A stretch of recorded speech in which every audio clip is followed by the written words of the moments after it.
Warning. This show contains content intended for adult audiences. The language is crass at best and downright insulting most of the time. This is all made for the sake of comedy and poor sophomoric taste. The skits are parodies, and any similarity to real people or stories is purely coincidental. Any insults hurled at any one human is made in jest. We're just covering our bases for when one of you skins your knee on an internet insult. We love you. Again, this is all a joke, whether you laugh or not. Not just the show, but this waking existence. The great cosmic giggle. Try not to take it seriously. 15 seconds. Guidance is internal. 12, 11, 10, 9. Ignition sequence start. 6, 5, 4, 3, 2, 1, 0. All engine running. We have a liftoff. Liftoff on Apollo. Now, I'm sure that most of you know the old story about the astronaut who went far out into space and was asked on his return whether he had been to heaven and seen God. And he said yes. Greetings, ladies, gentlemen, non-binaries, and sentient artificial intelligence. Join us on this journey to find the others. Because no matter where we find ourselves in this multiverse, the act of existing is all too familiar. Guys? Is anybody out there? Hello? The mushroom has a tremendous problem-solving ability. Herb is a plant. I mean, herbs are good for everything. As we look across this great expanse and stare at the stars, we can't help but be reminded these lights, though we're seeing them all at the same time, happened across a multi-billion-year delta. Some of those fires burned millions of years ago, some billions, but all of them happened so we could experience them in this one singular moment. They called us scouts. They called us seekers. They called us Hoosiers. But we were destined to question everything.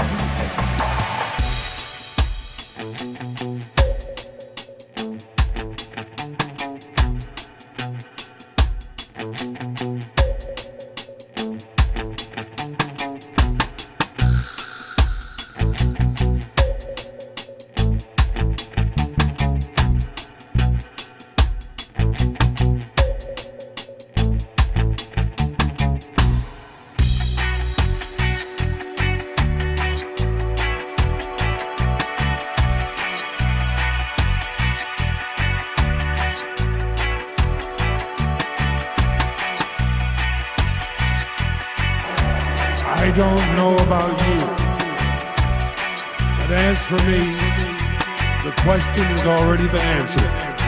Should we be here? Yes.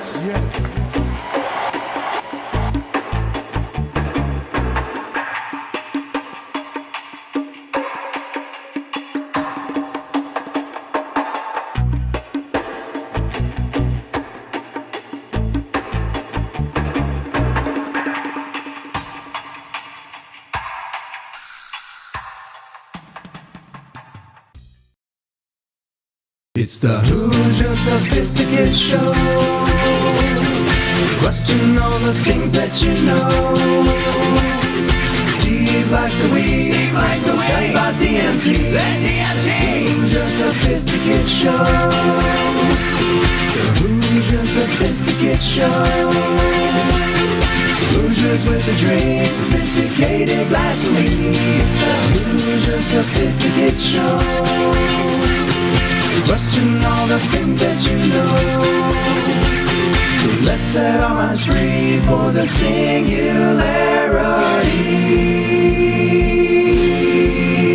It's the Hoosier Sophisticate Show. The Hoosier Sophisticate Show.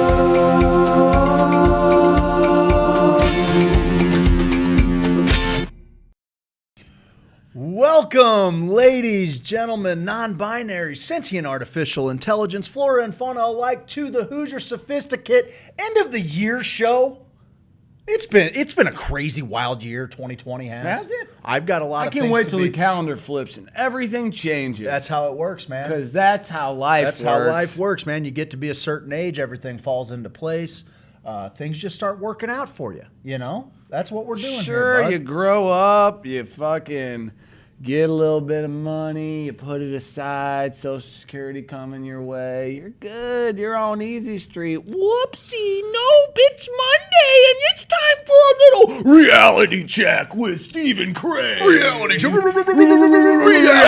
check. This is something I would like for fans of the show, friends of the community and the family. Yeah. I would like for them to put out on the text line, what some of their favorite moments of the year were. What's your favorite moment of the year? I mean, There's good easily moments, for me, too. I got to marry my soulmate, pal. And so we're going to talk about that a little bit. Ever since then, shit's kind of... Maybe between you and I finally got yoked, to somebody that was kind of on my level, bud. You know what I mean? Kind of on my level. Yeah, no doubt. You got somebody else to glom onto now. I feel bad for her. For sure. She's talented. You're glomming onto her. You get it. Don't smoke the mushroom acid, they say. Oh, no. That's what Jameson Dub says that. The mushroom acid got me. Did you? You didn't see that yet. I haven't seen it yet. I gotta sit with that one. It's my finest work yet. Get your weird on, laughing. Bruce. Who Ellis said that? Bruce Ellis. Get the Get weird on. Hey, Mikey, get that desktop audio on. Is what you need. God, James.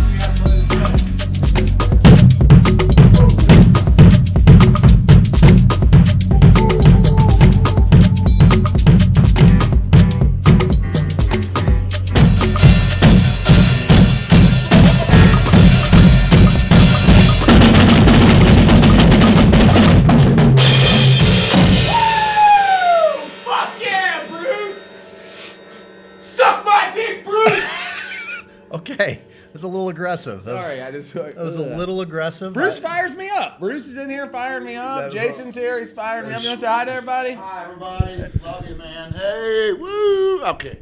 I tried to put it in his forehead. He wouldn't let me. My favorite part of the year. Hey, Mike, don't let us peek. We're peeking, dude. Don't let us peek. Skittles says my favorite part of the. Don't let us peek, dog. Don't let us peek, dog. No. Hey,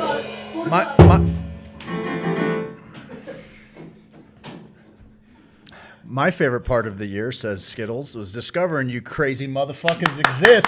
Skittles, you've been a nice little. Skittles, I bow in your general direction. Here's what we're gonna do. We're gonna need some. We're gonna need just you guys to throw out maybe some of the forgotten moments. We remember the wedding. We remember the flow trip, cotillion. That your whole bachelor party, bud. Bachelor party. One of my favorite moments of all time. We got a we got a little story. Some people got the full story of what happened at the bachelor party, but like you said, we were just talking about. I don't know that we could have written a better script than what actually played out that weekend. We did write a script for all of our Canna fam. I think we're probably about time to get to that. We got a special little treat for our Canna family tonight. A little thing called Keeping It Real with Stephen Craig. Keeping it real. Keeping it real. So that's what we're going to do. We like to have fun. Everybody says, Steve, why are you so mad about dispensaries? I'm not.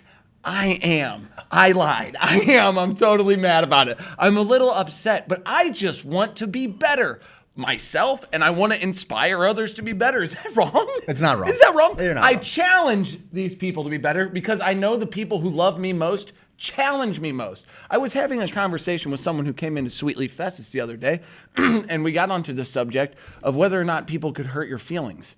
And I was like, no, I have a partner named Craig who says legitimately the worst things to, we say the worst things to each other. What brought it up was the dad comment about, I said, send me a picture of your butthole first. And I go, oops, sorry guys, meant to send that to my dad.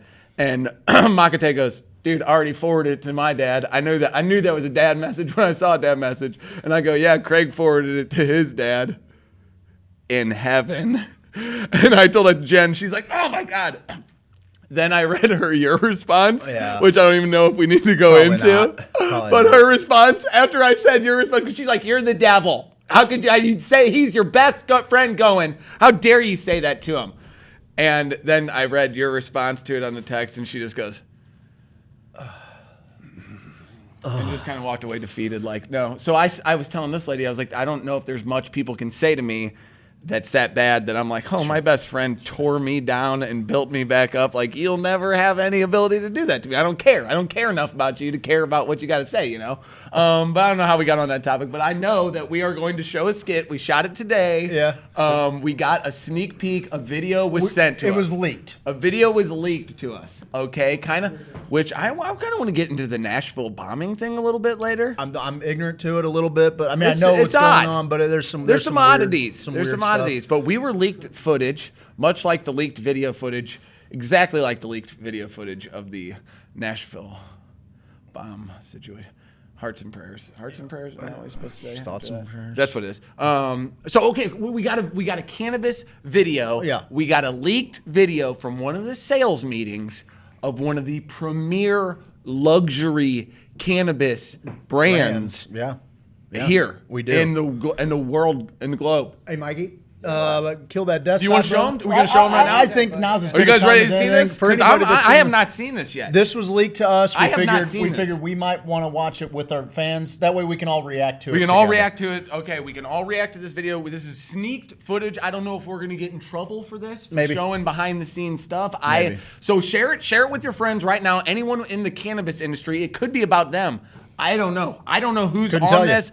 I don't know whose footage they have. I just know that it came from us from CannaLover69420 at AOL.gmail.hotmail.net, which is sweet. Yeah. So that we got that. We know we verified it. We verified had a blue it. check Had a mark blue by it. check mark, I don't actually. know. Share it with your cannabis friends. Roll the footage. Let's check it out together. Let's take a look behind the scenes at a sales meeting over at Kashmir Cannabis, the world's finest premier luxury medicinal marijuana company that cares about patients. We join the meeting already in progress. Kashmir Cannabis is open for business, and business is booming. Now, you all know my time is very valuable, so let's make this quick. We need to discuss how we're going to keep milking these stoners by pretending we relate to them. Corbin, how are we going to relate to these dopers? Well, sir, if our research has told us anything, it's that potheads love two things most: Bob Marley and Cheech and Chong. Okay, I guess that's three things. But the point is, our Insta posts asking, what Bob Marley song are y'all chiefing on Rasta Irie Vibration Ya, are off the charts with analytics and engagement. In the next quarter, we're shifting some funds to Willie Nelson and Snoop Dogg posts on TikTok, and we expect a very positive return on investment. I love that idea, Corbin. Keep up the good work. Leighton, baby, what are you working on to capitalize on those hempos? It's blatant, sir. I'll bet it is, Sugar Tits. Listen, we're here to make a little bit of money, not correct what your name is. I'll call you Boo Boo if I want to. Let's go. I'm also the head of HR. That stands for how randy you're making me right now. Anyway, I've been figuring out a way to win the hearts and minds of minorities and poor people disproportionately affected by the war on drugs. And I found this meme of a fist with words like solidarity and freedom and justice, just buzzwords that make people feel all warm and fuzzy without having any actual meaning. It'll be great. Brains and boobies, girl. Well done, Leighton. Hey, Joe. Tell me what we're going to do to keep cashing checks on all these Keef sniffers. Well, sir, I've been working hard on a program to get affordable RSO, Rick Simpson oil, and high-quality homegrown flowers to patients. Education, Rick Simpson oil, and growing a home should be at the forefront of our marketing campaigns. We need to try to rebuild the communities and the families that the war on drugs... Whoa, easy there, Mother Teresa. I'm trying to cash checks on dopers. I'm not trying to run a Salvation Army. Well, that's the thing. There won't be insane profits, but we'll all be able to live really comfortably. Hey, sir. My name is Declan. I know how to make some money for you. I'm just here to take notes, but I know a way to get rid of your shitty weed and make a ton of money, man. I'm listening. May I introduce the $23 pre-roll, man?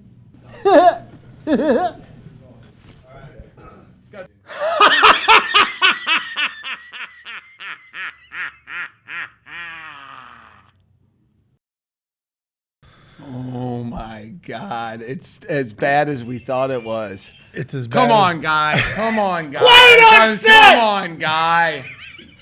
Guy took off. I think he got bum wheel and took off out of here pretty quick. Well, man, we know what's going on now behind the scenes. That was wild. Yeah. That was insanity wild, sugar tits. Well, you know.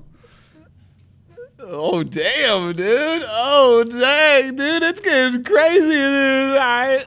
It's getting crazy tonight. That was a glimpse into the premier cannabis brand, Cashmere Cannabis. Peekaboo. Peekaboo. This is Get what your we're Cashmere Cannabis. $23 pre-rolls. That sounds like a good deal. $23 pre-roll. best weed Even in the town. hippies that have been getting one over on all the popped collar fruitcakes. That's not the right word. No, I That's don't not think the you right do that word. anymore. Well, I'll apologize for it in 2021. I called something fruity the other day. I was like, I don't know. It's probably not good. Not good. I didn't feel good. I didn't feel good. You don't saying feel it. good, then it isn't good. Yeah, that's why I was looking at it. If you don't feel good, it isn't good. You know what I'm going to do? I'm going to go ahead and get some of this native hemp extract, total cannabinoid goodness down my gullet because I don't want to make any more slip-ups like that, like old Danny Diamond just got caught. Good for you two. Good for us. Thank you. That wasn't us, though. We don't even know where that came from. That came from someone else from the world away. What was it again? We don't know. Canna Lovered 42069 at Hotmail at AOL at gmail.org net. Yep. And so that's good. We got it, man. And this is cool because I got another announcement. I'm getting ready to make an announcement right now. Should I make the announcement? I'm going to make the announcement right now. News to me, pal. News to you. I dreamt this up last night. I involved two other people before I involved you and Jason, but you guys are obviously the next two on the line here. The Hoosier Sophisticate Sweet Leaf Missouri Cannabis Network Grow Off. Okay. But what we do is we do a grow competition, like kind of like they're doing that we've seen. Kush Coach is actually the fucking inspiration behind this, which my plants from Bo, Immaculate Seeds are fucking out of control, and Kush Coach's page has been helping me so much. Between him and Bo, I can't go wrong. Yeah, like I'm getting the best information. Like it has been a joy to have those guys by my side. But the dream is here, and Jason, you can listen to this. You can listen to this part here too. You can listen to this part too. So we have this competition because I want to see who grows the best in the state. St. Louis, because it seems like KC is kind of, flexing on St. Louis a little bit, doesn't it? Don't you get that feel? Like they're like, hey man, KC smokes and the best dro. KC is all about that dro, bro. Doesn't that feel like that a little bit? Like they got the firest dro medicine. Fires dro. Yeah, and I'm not having it here in Missouri, sir. Okay. They will not have the finest buds in Kansas City. I want St. Louisans to come out and say, we got the best growers, or people from the middle of Missouri, I don't know, whatever, Columbia or whatever. Yeah, sure. Whatever, Sure. Jefferson City, blah, blah, blah. But KC have different regions. We all grow region. Maybe it's like a tournament. We have a regional, sure. But also start it in March so that everybody up to this point, we have some sort of sale or system with all of the grow shops that allow people to, like a V9 grow. What's the name of the channel? V9 Grows 420. V9 Grows 420. He had a package. Bo's got packages.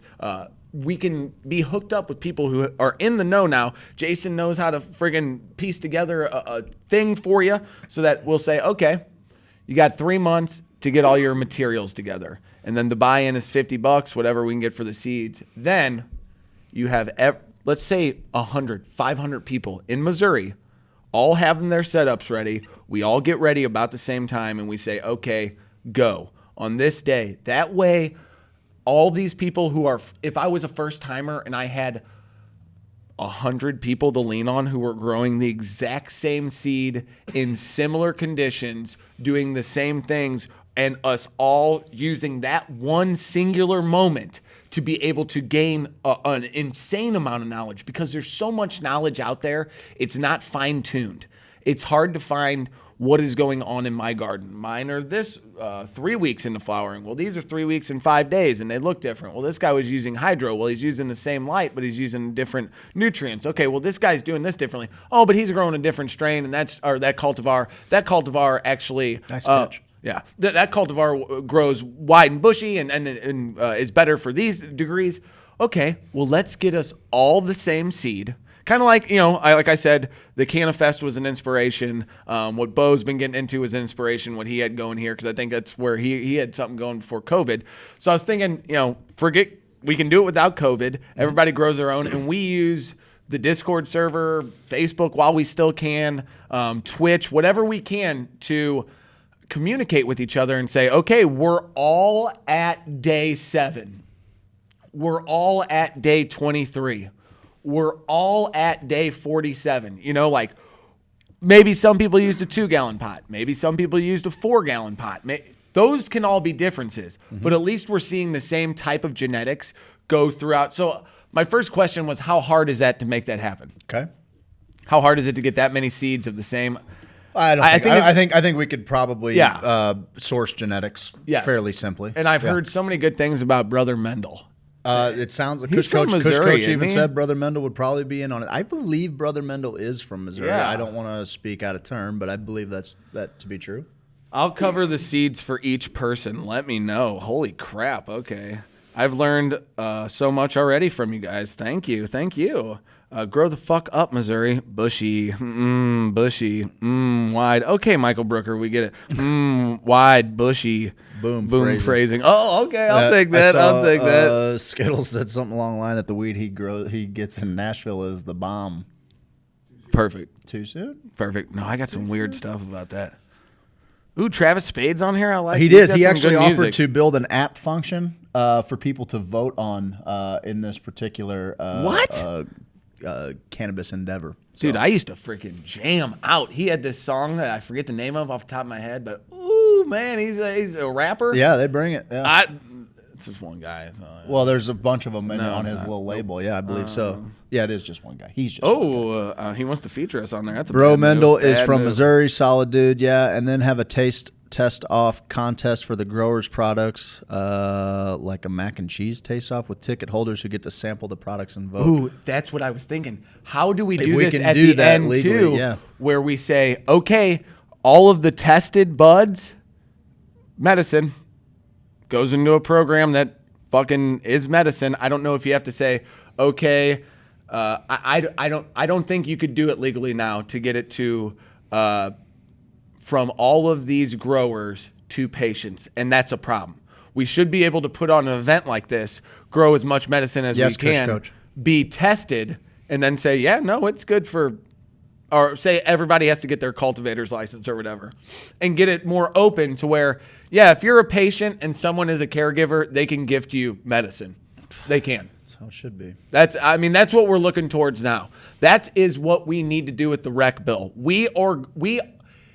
Anything you hear on the rec bill, please let us know. Please send it to our email, HoosierSophisticate@gmail.com. Post it on our page. We want to talk about the rec bill. We have things going on that we are talking behind the scenes, trying to get done to make sure the rec bill in Missouri is not what was put out before COVID when they said, oh, yeah, everybody's got a medicinal license. Guess what? You already paved the way. Rec's going to be fucking right behind the door, so don't worry about it. And I think, looking back on it now, a lot of them probably planned for that to go through. And then when they're medicinal, they're like, oh, we're rec too. That's how I'm going to, we made a whole video about how whoever they hired for their marketers. I used to do social media marketing, and I know whoever posted that fist picture right now is going, ooh, I did that a few times, Like you feel filthy after the Veterans Day post that your company's like, hey, put something out there about veterans today. It's like, okay, I'll put out a post that surmises their entire sacrifice over the years for the freedoms of our country while we're the most incarcerated nation. I'll post something. I'll get to Happy Veterans Day. Okay, I think I did it. I got it. Okay, a flag. I love that idea, brother. I love that idea. I need help making it happen. We got to figure out how to do that and I would stay love within dispensaries. the parameters of it would be great. I think that as more dispensaries come on, and this is something we've talked about on the morning show before, people paid a premium to be the first to market. What comes along with being the first to market is also being the first to be criticized. Yep. And that's got to be fair. If you're okay with spending 3 times market value and then charging 5 times market value for the cost of medicine in order to be the first to market, then you also are putting your name on the price of medicine right now.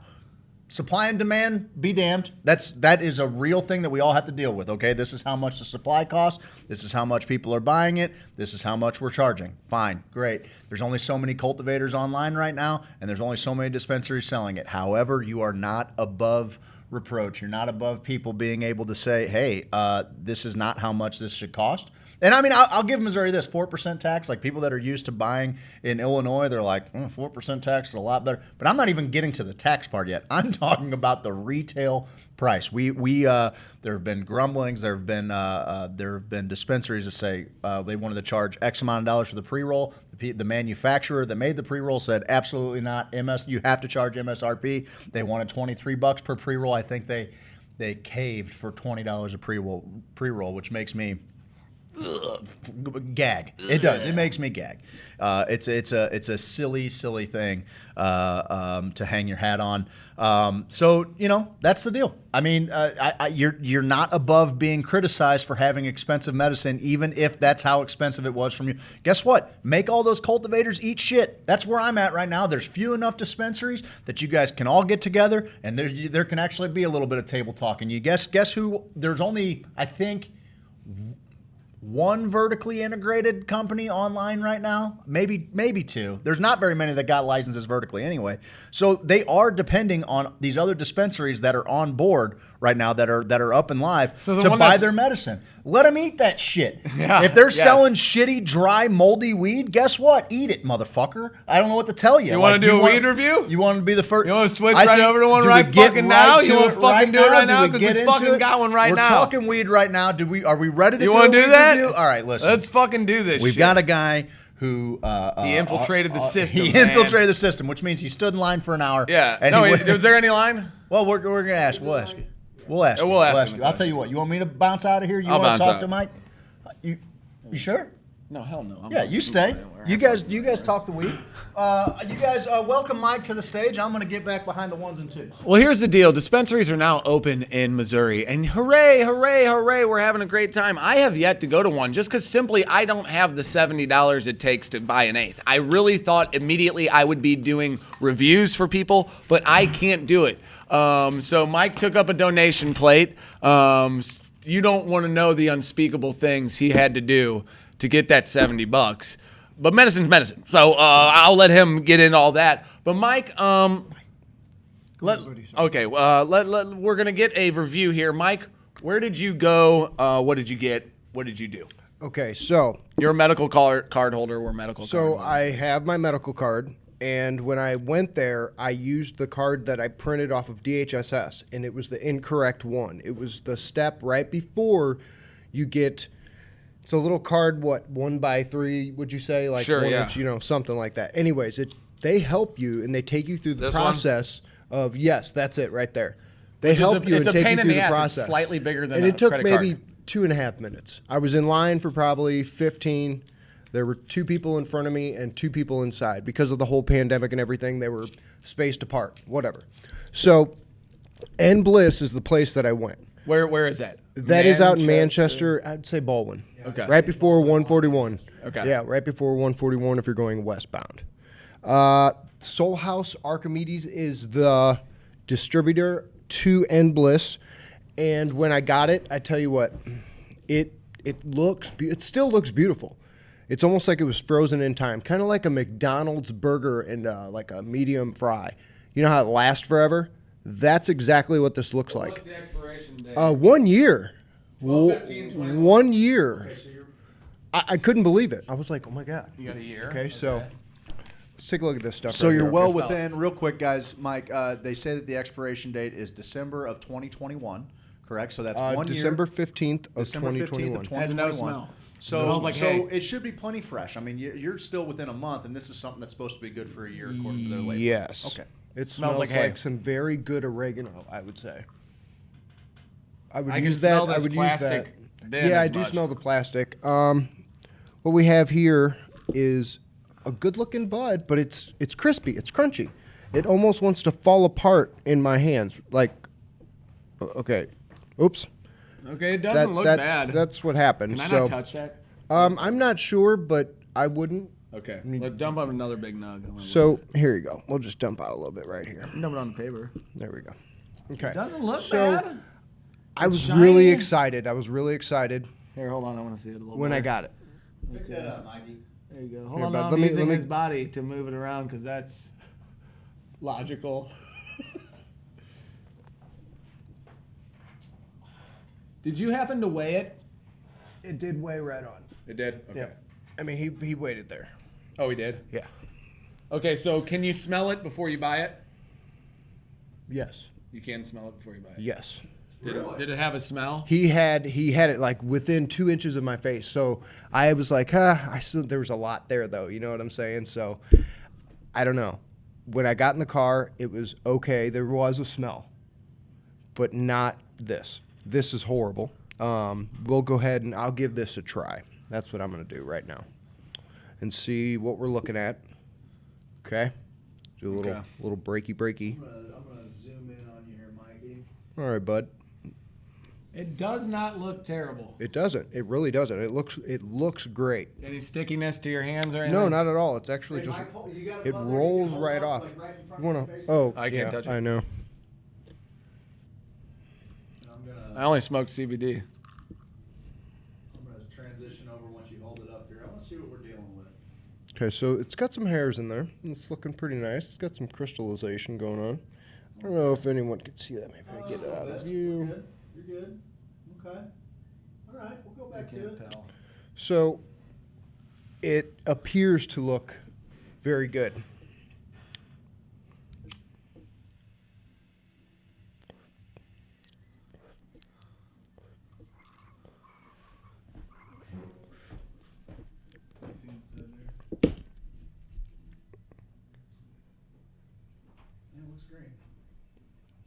My initial taste is pepper, then a perfume, cologne, a hinge of a chemical-y taste. So I'm not a fan of that.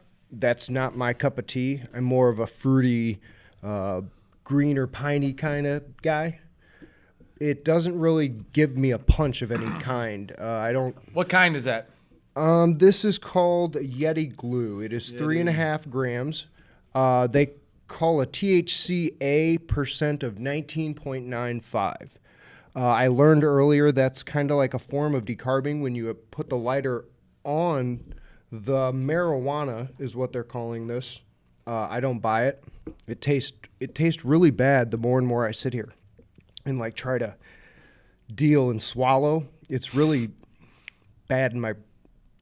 I'm hating it. I gotta drink some water. Okay, this is Yeti OG. It doesn't have a good taste at all. I'm not seeing. And I'm not really feeling any kind of head high, any kind of clarity. If anything, it's maybe enhanced my headache. Hey, you don't have to like hate on this stuff just for me. I'm not hating on it for you. Either. I'm hating on it for the people who have a medical card and who are going to go out there. You need to do your research first, because when I went, the only other place I can talk about is Colorado. Me and my wife went out there. She's got her medical card. She and I went as recreational users out there, and the marijuana we consumed out there, recreational, whether or not you get a different quality versus a medical user or a recreational, it was extremely better. The pre-rolls we broke down, and they weren't seeds and stems. They were real little, buds, and it was amazing.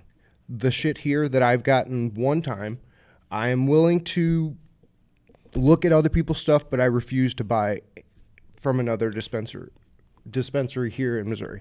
Yeti Glue, as its name suggests, conveys heavy-handed couch lock, but as its hybridized genetics imply, this exquisitely pine tasting. It's very peppery more than pine. They say pepper taste. Also conveys an invigorating sense of uplift that encourages the mind to dabble in creative. Do you feel creative right now? No, I come feel up with a song. Of a. Here we go. Here we go. I'm not bringing one on. I'd need some native hemp. Actually, I think some native hemp would really help me. No? What do we got there? Maybe some Nathaniel Ratcliffe. They want to know. They say if you taste pepper, it's most likely high in BCP.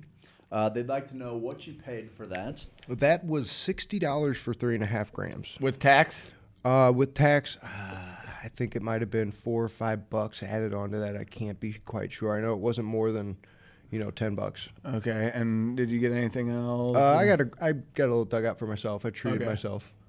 Oh, cool. Yeah, we don't sell dugouts here. Yeah, it was for someone, so it was a gift, But, oh, Jesus. Well, yeah. Jason just stroked out. I was good. Somebody see if he's okay it's over there. Yeah, I don't know, man. I'm not happy about it. I don't really like am the packaging, to be honest with you. If I'm going to start picking no apart CBD, shit. by the way, none at all.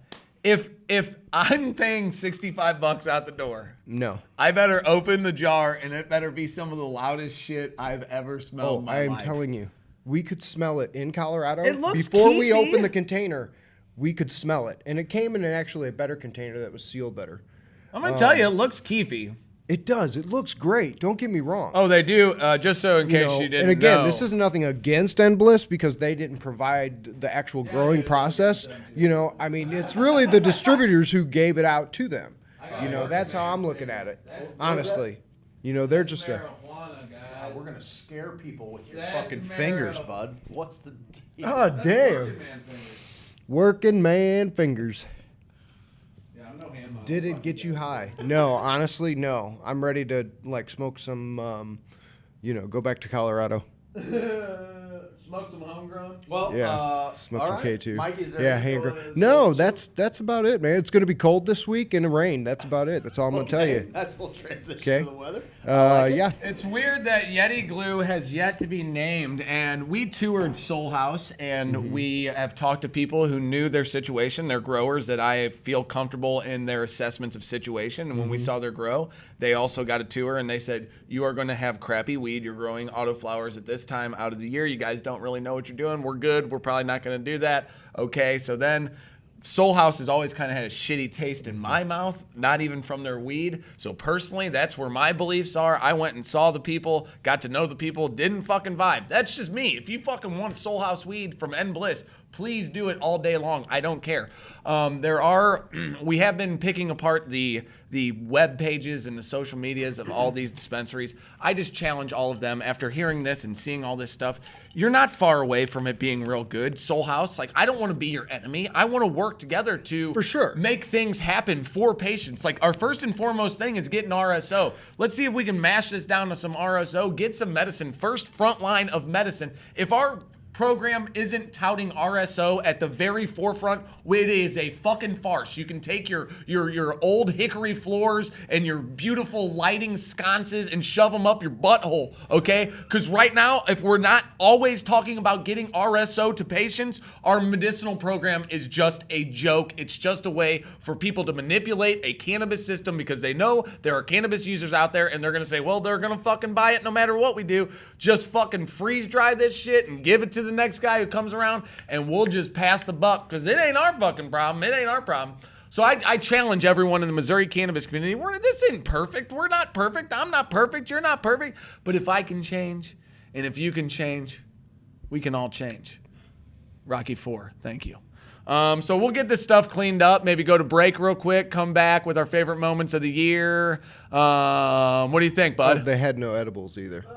Yeah, what was the overall experience like as far as, did you feel comfortable? Oh, you got to go through the process of giving your license and your patient card 3 times.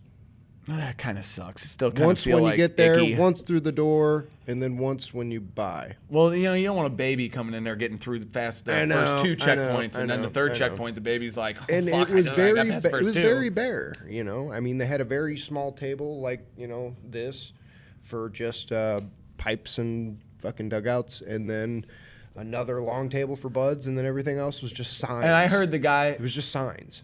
I heard the guy did the old no product. The old stink finger on you, where he stuck his finger in his butthole and then he said, "Oh yeah," and I was like, "Oh man, it smells so good. It smells so good, dude. So good." Hey, my weed didn't smell like that when I they got said home. edibles no might be smell to coming. it. That's one thing I will say. There is no smell. Zero smell. Smell to this stuff. And no stickiness at all. I would assume some kind of stickiness with a year expiration date. Well, you know what? That's the risk Bliss took. And Soul House, buying from Soul House, maybe that's what I do. Maybe I say I don't. I think it's old. I think it's old. Based on a question here on the text line, and the nature of what we do here, where our studio is located. Somebody asked, "What did you pay for a dugout at the dispensary?" So it was. So just so we can raise. It's actually. It's not on me. I'll get out of here. All right. So it was too much. I don't want to. I don't even want to say it. Just say it. No. Who cares? Little mock ass trick. I paid $40. 40? I paid $40. Jason, you got any under $40 here? Yeah, you no. bring $40 to buy a dugout, I know. I know. Yeah, we'll. I wanted to see how good it was. It was one of the coolest dugouts I've ever seen. It's magnetic. It's got a magnetic pin, and it's got a take apart patty, and it God is love you, buddy. Amazing. It was a treat to myself this year. I haven't treated myself, so. Listen, I'm gonna do a little transition. I don't think we're quite ready to go to break yet. Let's give them a little teaser going in. I'm gonna give them a little transition here, and then we'll pick this thing Sounds up like on the inside. dice in that Mikey, plastic. So parting thoughts for any look. You know what? Patient. I need medicine right I would now. not. I would travel to Colorado. I about know a couple Oklahoma? people. I know a couple people who live here. You in can't Missouri. bring it back though. I know a couple people who live here in Missouri who have their medical card. I'm not going to throw them out there like that, but they do travel to Colorado. But they don't bring stuff back every 3 months, and they're okay. They If you know what I don't mean. bring I it guess back. I can't No, say they don't bring it anything. back. They go there and medicate, and then they come back. Okay. So, anyways, a lot of Southern Missouriers talk about how awesome Oklahoma is. They're like, "Fuck, you get."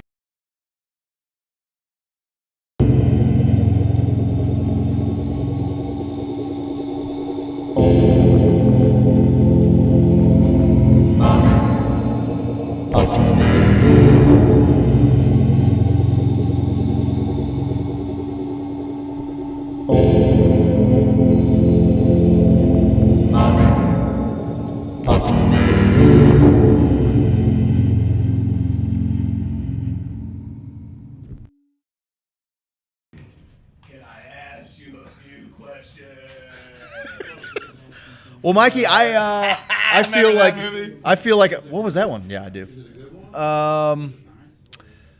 That's a fucking bummer. It's a fucking bummer. It's expected, but it's a fucking bummer. No, it wasn't. Actually, it wasn't. I thought the dispensary was going to have the best weed ever right when I first came out. I did. I was naive. I thought that. I go, man, they're going to have the best weed ever. It's going to be a great thing. I'm good with it, right? No, they didn't have the best weed ever. I just that's okay. Soon, but they took that word will get around that they don't have quality weed there. That's the deal. I have seen other people doing reviews like, oh my god, if that's the fucking hat we got to wear, or we got to give the I wonder if the dispensary will give me a job. I love your weed. Is that hey, I'm not pay interested for in all that. Yeah, come on, your weed's the best, bud. No doubt. Yeah. Mikey, that's depressing, bud. I don't know. We've talked about it before, Steve. I don't know the last time I've paid $60 for an eighth, my man. Oh, 2002. It was around there. It was 04 maybe. Yep. Maybe. Yep. And that was just to treat myself. That was when that was when it wasn't in 37 states legal on some level. Yeah. I mean, come on, man. This is ridiculous. Yeah. That bums me out more than anything. Like you said, you go in there, you drop that kind of coin on some medicine. When I open that thing up, it better be like a skunk farted right in my nose. Okay, right. Like you inhaled one of their glands. Yes, their anus glands. Yes, the Oh, brew! I forgot, brew. Oh, wicked mean. Oh, this is Kiwi Reviews. Oh, wicked mean, brew. I'm supposed to do the whole show as a Kiwi brew. Oh, wicked. Sweet ass, brew. Oh, wicked ass mean, brew. Oh, I can still do it. Here's the deal. What the hell's underneath me here? Oh, it's wicked. It's Mike's taste. Is that a brew? Is that some sort of brew? Wicked mean. So we're going to talk about some of our favorite moments throughout the course of the year. We've talked about a couple of them that were just based around my wedding, including the bachelor party that you helped throw me. But I'm trying to think of some other deep cuts. wicked mean. We had some pretty fun ones. We had before COVID. We had a sing along. At Truman's, that was a blast, dude. It was this year, I think it was in February of this year. Wicked mean, bro. That was great. That's the other question Rachel brings up. The fact that an eighth is $60 medically now makes you wonder how much it'll be rec style. I hope it'll be $1 million there, bro. Wicked. It'll be wicked prices. So anyway, can you guys think of any other moments that came out throughout the course of the year that weren't the big ones? I want to tell the story on the other side of the break about the bachelor party. Oh, that was wicked. That got away from us a little bit. We do have a new addition to the morning show, I think, on Hump Days. Hump Days with Makate. Hold on. He's wicked mean, bro. That's all that Kiwis say is wicked and brew. Mean, bro. Tits for days, bro. Tits for days. Hold on, bro. I'm going to get my guy on it. Oh, you going to ambush him? You want to ambush him? Wicked mean. Putting him on the show. Wicked mean is, bro. All right. Talking. Oh, no worries. This is going to be wicked mean. Oh, here we go. Hey, you're on the line, wicked mean. You're on. What? Hey, hold on. Hello, wicked mean, brew. You're on, brew. Speaker. There it is. There it is. What's up, brew? We're just talking about you. Talking about Wednesdays. What are we going to talk about on Wednesdays? On Wednesday? Well, what do you want to talk about? Oh, I don't know. It's what I'm calling you, you wicked mean brew. I know you did something already for us. Wicked. Oh, it's wicked. Wicked. That's what I meant. Wicked mean. Wicked. Wicked and mine. That's mine. Wicked mine. You're bouncing between Kiwi and fucking Cockney, they say. Okay, whatever. All right. I'll see you on Wednesday. All right, bye. When I was over there, everything's like, it's always mean and wicked. And so I started saying things. I was like, let's turn it around. So I'd be like, oh, that's compassionate. That's compassionate is. Oh, go silly brew. Go silly brew. Oh, and they always say, oh, choice. Oh, choice. Choice. So I was like, well, what is that? I'm like, so I'd be like, oh, decision. Oh, that's option. Oh, you've got an option. Oh, that's wicked mean. Actually, it's very kind and friendly. That's a bigger fuck of that. Hey, we're going to do 4 hours of this on Wednesdays. All right, I love you, buddy. We'll see you on Wednesday. Bye. Wicked mean, brew. That was wicked mean talking to that dude, brew. Well, they got a big kick out of it. You two were having a nice little group conversation. Oh, wicked. And I'm not gonna try and step in as a Kiwi. You did. I'm just a bloke from Saskatchewan, eh? Yeah, everything was kind of sounds like Sergey Sutsnayev. Sergey always sneaking out. So there's this whole cacophony of I like to eat the fish. Inflections and accents that these two are taking me on a ride with. Guys, after the break, I would like for all of you to just pepper the text line with your favorite moments throughout the year. Maybe that looked like the washer tournament where we raised some money for Aubrey Strong. Maybe that looks like, maybe last year's New Year's party when we could still have New Year's parties. The world has just changed a bunch, and I don't know. Maybe there's some. I've got a lot of stuff that I'm very grateful for in 2020. I know that it was a tough year for some people, but all in all, looking back on me, look pretty good. And as long as I'm doing all right, fuck the rest of you. That's that guy is munted.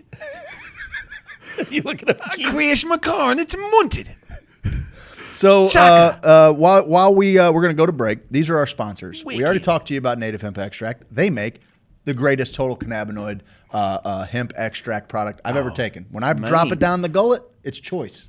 It's choice, man. It's choice and mean. It's moist. We deal with Bungeon Property Group. He's helping people buy their dream homes. He's helping them sell their old homes. Yeah, nah. People call him at all hours of the night. Yeah, nah. I like that. Yeah, nah, that's mean. You don't want to call him all night. There's another one, your bike ride when you and Brian finished in Kansas City. That was a good one. Jameson wants to meet us fuckers soon. So while we go to break, we got about a 7-minute break. I want you guys to just really let's look back on an awesome year that was with the Hoosier Sophisticate family, the Sophisticated Hoosiers. Maybe we brought in a lot of new people into the group that are great fits. Let's have a piss up. Let's have a piss up. Well, we'll have a piss up after the break. Stink one? Damn it. Guys, these are our sponsors. I hope that you give them a shot, especially, I have no clue what's going on. Nobody does Kush Coach. No one does. Nobody does Kush Coach. No one does, buddy. That's what's going on here. I'll take you out the break. All right, go ahead and lead us into break, Steve.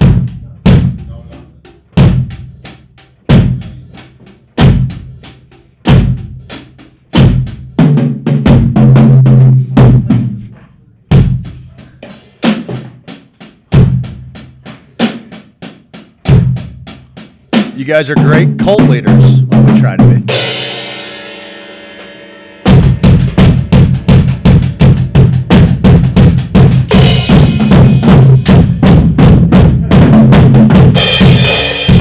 Fucking right! Yeah, mean brew. These are our sponsors. Give them your money.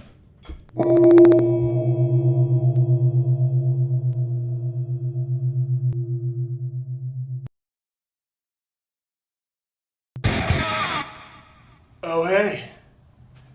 It's Adam McChesney with Ms. Marketing. We specialize in lead generation, filling your pipeline, and taking care of your payments. Give us a call today.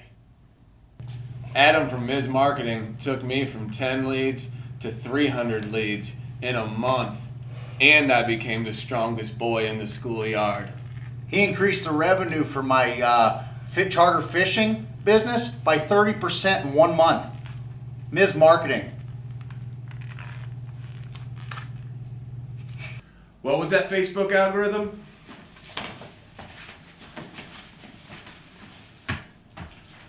What was that Instagram?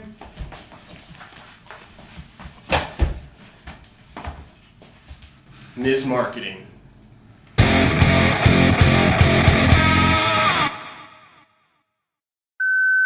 I know it's late, baby, but you got me thinking about my dream home. Yeah, girl. You know, Bungeon Property Group doesn't just sell houses, they sell dreams. You know when the best time to talk about dreams is? In the middle of the night. That's why Bungeon Property Group is famously open 24 hours a day, so you can whisper sweet nothings in the middle of the night.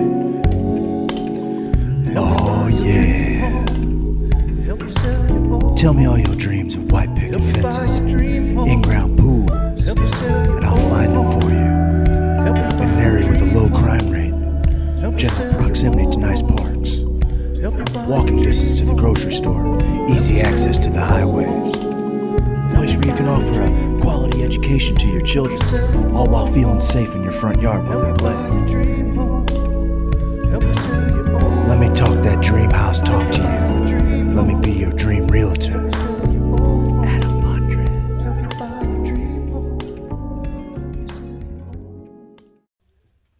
Hey, DJ Shabba. Hey, ladies. I'm gonna smoke a little weed, boy. I wanna grow some trees, boy. When I grow all the weed that I smoke, and I blow all the trees that he grows, and I smoke all the weed that I grow, and I grow all the trees that he smokes. Well, I'm growing and I'm smoking, so I go see Bo. And I smoke what I grow, yeah. Grow Active Solution. And I'm growing the hydro. Bo knows hydro. And I'm growing the hydro.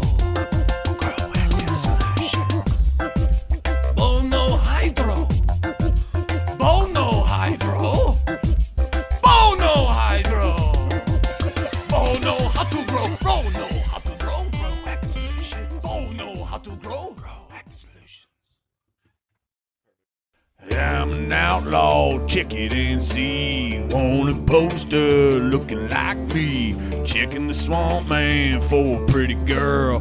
Being an outlaw in an outlaw world. Hey, I'm an outlaw, check it and see. Wanted poster looking like me. Walking my hound dog, surfing that swamp. Catching crow that do the sweetly stomp. Everybody do the sweetly stomp. It's a stomp. It's a wiggle, turn around, a little tickle. It's a stomp, move your feet, head on down to Sweet Leaf. Head on down to Sweet Leaf. Head on down to Sweet Leaf. Dude, man, get on down to Sweet Leaf Emporium and do that Sweet Leaf stomp, man.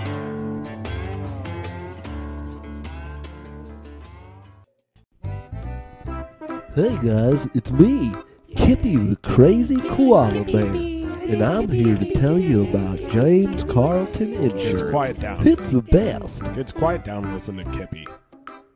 Grown-ups need insurance, and Uncle James can help. Right on.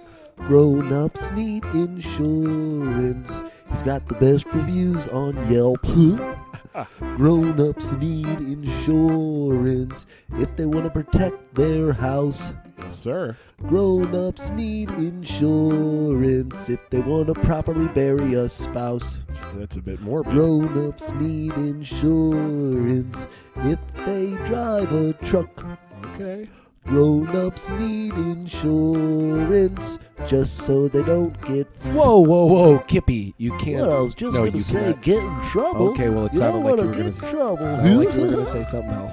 James Carlton, State Farm Insurance. You can find him online at carltoninsurance.net, or you can call him at 314-961-4800.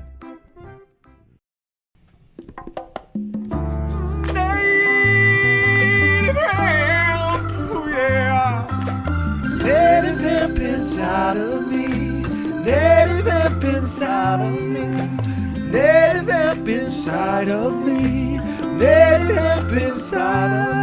I got 1,800 milligrams going real good down my throat. When I wake up in the morning and I need a pick-me-up, well, I grab my bottle of native hemp and I splash it on my tongue. Lap, lap, lap. Native hemp inside of me. Native hemp inside of me. Native hemp inside of me. Native hemp inside of me.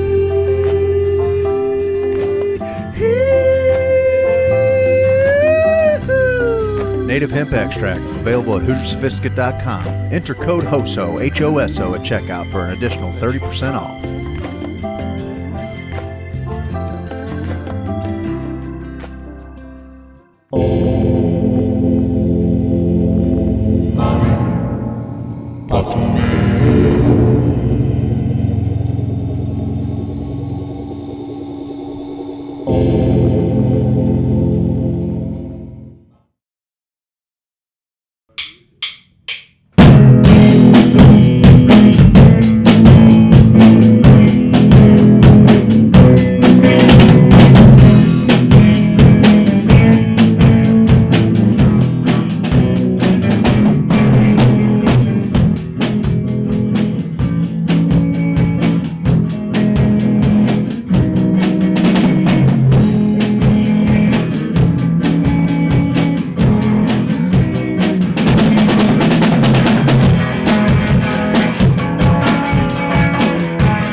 There you go, guys. Playing you back in. Woo, rock and roll. Dude, rock and roll. So much soul, like your mom's. Ooh. I watched the movie Soul.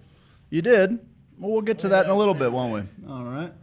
All right, then, Everybody bro. says, blew my brew. I just blew it, brew. Here's what we're going to do. Let's tell them a little story. Kush Coach, guess what? You're still done in this town, you simpleton. You think you can come here and grow better weed? And everybody in Missouri, you're a goddamn you're a fucking fool. Done in this town.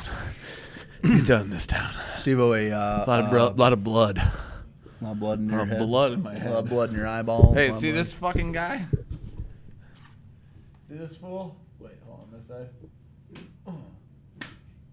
Done in this town. Done in this town. Yeah, dude, your whole screen just went out. Oh, shit. Yeah, you meant. One of what I would consider a monumental moment in my life, we got to finally make my wedding happen. But leading up to the wedding, Steve-O, you being the great friend that you are, you decided, bud, we got to have a bachelor party. Man. We got to do a bachelor party for you. to, And I'm like, man. if you feel like we got to do it, let's keep it low key. I know you love fishing. Let's just do something that I would love to do. Yeah, I know you love And fishing. Steve's like, dude, I know you love fishing. You got the bug. You're a fisherman. Let's You go don't hate fishing. it. No, I'm a fan. I like to fish. He's the only guy I've ever met to catch not one, but 2 largemouth bass from a seed of a noodle. So that's fucking something to, I mean, god damn. So just kind of, see, I told you, you should be smacking that thing around. Let's kind of lay this weekend out. We've got a fun little group, a nice intimate little group of buds. Buds. That Just we're choice gonna. buds. We got a nice little Airbnb right on the water. So we decided to go down there. We're gonna have a little fishing tournament. Yeah, we're gonna have some good time. We're gonna drink some whiskey. We're gonna have a couple brews, brew. We get some breeze, Get a couple because I brews, whiskey brew. No doubt. And whiskey is drinking all night for you. So there were Wicked. there was patients all about. They all had their medicine with them, and You're gonna come all over my fucking plants, bud? that's what he He said. thinks you're gonna fucking come on my plants, bud? I'll fucking lock you up. I'll fucking lock you up, bud. This is Kush Coach. See this? Kush Coach, watch this. I wrap around here. I bring this up, and I'm locked in, bud. And my fingers on the back. I'm fucking locked in, bud. Come on, my plants. It was a fun weekend. All right, so so here's what happened. It was a fun weekend. We get down there, we get settled in, and we all grab our poles. Yeah, we tackle. did. We all grabbed each other's poles We head down. at one point. Yeah, We 100%. were But that just was later. experimenting That was later. before Craig got married. We go down. And we decide we're going to have a little tournament. Fish were they were hidden. They were hitting early and often, bud. We set the record. I got the big bass. You got a big bass. Kes brings one. Then nobody The can even ugliest, identify weirdest the thing fish. anyone's It's ever like seen. a mix between a drum and a carp and a bass. And it's this fucking weird Sammy looking, Davis Jr. ugly fish. It's just an Like, ugly hey, fish. babe. It looked a little bit like Hey, babe. like Milton Berle a little bit. Hey there. Hey, babe. Remember So Sammy we Davis didn't Jr.? count it towards the bass because it wasn't a bass. Now, babe. And this was a big bass tournament. Dueling But we- Sammy's babe. Remember that? Remember that from Full House? yeah, I think. Hey, babe. No, you, babe. So we decide not only are we going to do biggest bass, but we should probably have Biggest asshole. We should also too. have We're a gonna see prize who for could- the biggest fish. Who could get their Right? butthole to gape the biggest? Remember that game? That one too. I forgot about that one. I didn't know we were making that one public. Biggest gape. So as it sits, you pull in a little bass. A Little. it was to begin with. You pull in, he dare pulls in you. a little tiny guy, No, but it's no. the only bass on record Yeah. at this point, so it's winning the Swordfish it's winning and the show. overall, and we were talking about like turtles. Like, Hey, turtles. someone way.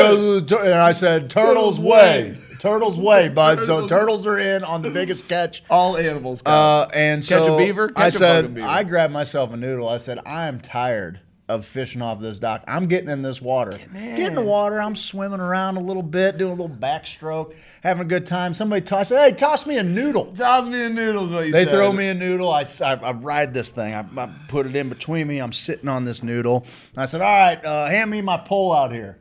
So they hand me the pole, and Steve's like, "If anybody, I see this guy catch fish in the weirdest ways." I can't remember what the other way I caught a fish was that you were like, Well, you did catch one at Big Piney where the water was up to here Oh, on you, and yep, you were fishing yep. like this, And at one point, you're like, "Oh, got one." I was like, "What are you gonna do? What are you gonna do?" now? I reeled it in. And you went like this. You just walked back to the drag store. drag it to the bank. And so here I am. I'm on a noodle. Off the water. And I toss one out there, and it probably wasn't maybe 3 casts, and all of a sudden, out into the fish middle, on, too. fish on. Oh yeah, I was not fishing anywhere near the docks. I was going out, got a fish on, and this thing's kind of pulling me around a little bit. Meanwhile, we on can't the fish noodle. because Craig's in his noodle in our fishing area, like kicking his Yeah, they were really fighting them off before that. I'll mind you, we have 2 fish. We're hours into this endeavor. There's only 2 fish that have been landed. So anyway, I hook into one, and now I'm trying to figure out like the physics of reeling in a fish when I have no thing to get my feet into and pull this thing in. Yeah, bud. All right, so now I'm doing like a side stroke on the noodle while holding it, and I'm gonna get up at least against the dock, pull this thing in, end up landing it, and at the time, it was the biggest bass going. It's like I'm 2.8, man. My job's done. Almost here, 3 pound boys. bass. My job's done here, boys. Take this pole. I'm gonna get up out of the water. Okay, fast forward. We're all fishing. Not a lot of people having a lot of luck. Kind of a dry day. We're catching a healthy buzz. That's about the only thing being caught down there is a real healthy buzz. This is day 1. Had some treats, which turned out to be incredibly potent treats. I'm not even sure how much, but I think we did the math, and let's just say 4-figure milligrams per edible, per muffin. So for your birthday, that's great. It's my birthday. It's good. And I already kind of have an aversion to eating cannabis. I just not my thing. But hey, it's my bachelor party. Let's have some fun. I eat it, and then about an hour or 2 in, I am on top of the world, buddy. I'm feeling good. Go up to my buddy. I'm like, I gotta be honest with you, man. I'm feeling great. And he kind of pauses and looks over at me, and he's like, it's still early. And I'm like, oh, fuck, it is still early. It's like great. 6. Awesome. As soon as I came to grips with how early it was, the tunneling started. And I'm now sitting on the porch, and I think all of us kind of started to ride this wave at the same time as one guy is now passed out on the living room floor. He's out. He's done for. Everybody's down on the dock, and having a good time. We're listening to some tunes down there. I think I left some John Prine. We were listening to John Prine. Became torture of John Prine. I left John Prine playing on the speaker when I went up to get a drink, and I didn't think anything of it. I forgot that it was my phone hooked to it. I left it there, and I got caught in a little time loop, as happens. As we did on the dock, listening to John Prine. And so that's the deal. I noticed that pretty much everybody now has come back up to the hotel or to the room, to the cabin room. because we had a chef make us some. Yes, we had a lovely little meal up there. It was awesome. We had great food. Everybody's noshing except for Brian, our buddy, and then my brother, I think, was down there too. And my brother comes up, and what I thought had been about 20 minutes had actually been a solid, probably 2 hours. Where the John Prine was playing? Yeah. Probably at solid. least. From at least 2 hours, because it was back and forth, up and down. We went because people even ate in between that whole time that was going on. So we're same he John comes Prine up, songs. He playing comes over. up giggling, and he's like, "Hey man, your phone's hooked up to the speaker down there, and Brian's losing his mind. He's losing his mind." I'm like, "Oh shit! My bad, guys. I stumble back down there." I'm gonna go unhook my phone, and Brian's sitting there. He's got a mountain of bush cans around him, and he's fishing. And at this point now, there's like 3 dudes, maybe 4 dudes watching Brian fish. Nobody else has a pole in the water, and they're all just watching intently as Brian's waiting on a hit. And every now and then he sees his pole snap. That was it before that he hooked in? Oh, before that, yeah. So it's worth noting. Something hit on Brian's line earlier in the day that he fought for. I have the video. How long did he fight it? He fought it for 15? This video is 12 minutes long. And you didn't start it until probably 5 minutes in. So he's fighting this fish for 20 minutes. Eventually, the line snaps. And now he is bound and determined. He's going to go back, and he is going to get this thing.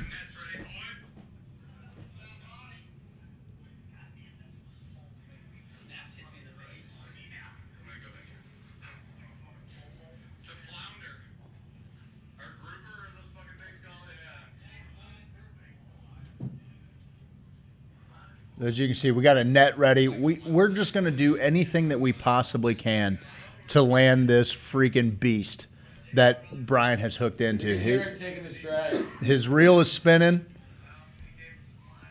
He fought this thing for 20 minutes. This is pretty anticlimactic because look, we got 2 nets. We're ready to haul this beast up out of the water. Keep telling the story. As he's reeling this thing in, who knows what's on there as far as audio or anything goes, bud? It's gone. It just snapped. It's gone. That was like a 12-minute.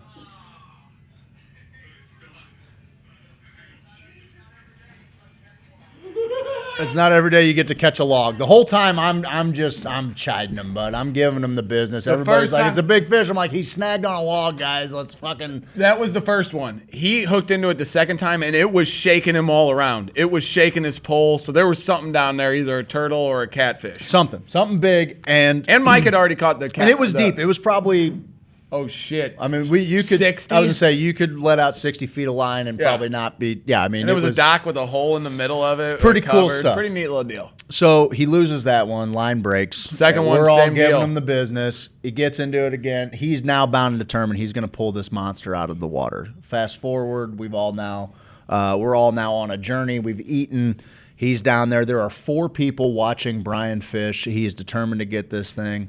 Except when I come down, I realize something interesting, which is... Well, we're all lined up at the edge of the dock there, and it's dark now, and his pole is sitting at the edge, and every time someone would walk, it would tip, and we were all like, oh, okay. Oh, we're going to get that one again. We're going to fucking get it again, because we were using grapes and cheese at that point. Worms, cheese, grapes, catfish, shrimp. Yeah, we had catfish bait, live worm. Yeah, we got the whole 9. He told us, little trick I got from one of my dad's buddies, throw a grape on the hook if you're catfishing. And we're like, a grape, bud? Sure enough, something hits right away. All right. So now we fast forward. There are now 4 dudes lined up just watching Brian fish. And everybody's nursing a buzz. There's a mountain of beer cannons around us. And we noticed something kind of peculiar about the pole itself, which is the bait is at the tip. There's only about this much line sticking out at the top of the pole. No line going into the water. So he has no line in the water. People had been watching Brian fish for 40 minutes. I was going to say half an hour to an half hour. An hour People to an going hour. back and forth going, you got one on? Yeah, got one on? The fucking lure wasn't even on the water. That's the level we're all competing on, okay? All right, so now that we're all clear there, pretty wild. First night, it dragged. I fished for 24 straight hours. You did. You were in it, I fished bud. for You were in it. straight hours. It was great. And I beat you. I caught We're all having a good time. You did. You caught the bigger fish. Steve was the champion. Matter of fact, I went down. And Mike I caught think that you turtle. came down with me, my brother. We decided we were going to watch the first night, right? Mike was caught it the first night? Okay, so this was after. Yeah. This was after he wasn't fishing. We decided we're going to throw a couple more poles in the water. Mikey's got I don't know, 5 different baits on a hook. He's got just baits all over this thing, and he drops down all his. He's like, "Oh shit!" He fucking hits, and we're watching. I'm like, "Oh, surprised as he was." I'm like, "Oh fuck!" And somebody else has got a log. Here we go. The boat chain is what Mike's he's fighting this thing pretty good little while, yeah, and just giving it all he's got, bringing it up a little bit at a time. And then all of a sudden, he gets that son of a bitch to the top of the water, and there is a fucking leatherback fucking snapping turtle that is this big around. He caught a fucking turtle, and I just remember yelling, "Turtle's way! Turtle's fucking way!" Well, we're pulling it up. We're like, "What kind of fish is that?" Mike's like, "It's a fucking turtle fish, dude." You got it?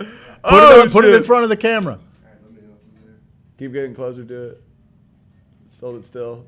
There it is. It looks like an alligator in that picture, dude. There it is. So now, and then I remember someone was going to reach their hand into the net to get the turtle. Don't do that. Yeah, I'm like, I'll get my hook back.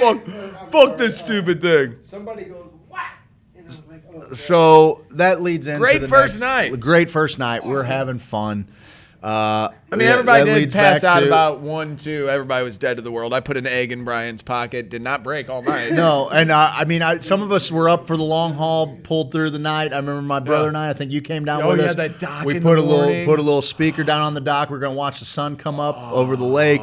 It was great. I can't remember listening to Ott or something. I don't remember. Yeah. Anyway, day 2 is upon us. That We're was one of having the a good coolest time. moments. Those fish jumping, the lake is beautiful from 5 to 6 a.m. Oh, no doubt. I was gonna say from 4 o'clock on, Yeah. it's pretty placid, and By then all of a sudden 7:30. you'll hear something just jump, splash. Like, Yeah, I don't think I can get a huge. lure out that far, Anyway, so that's kind of that was the fishing part of the trip.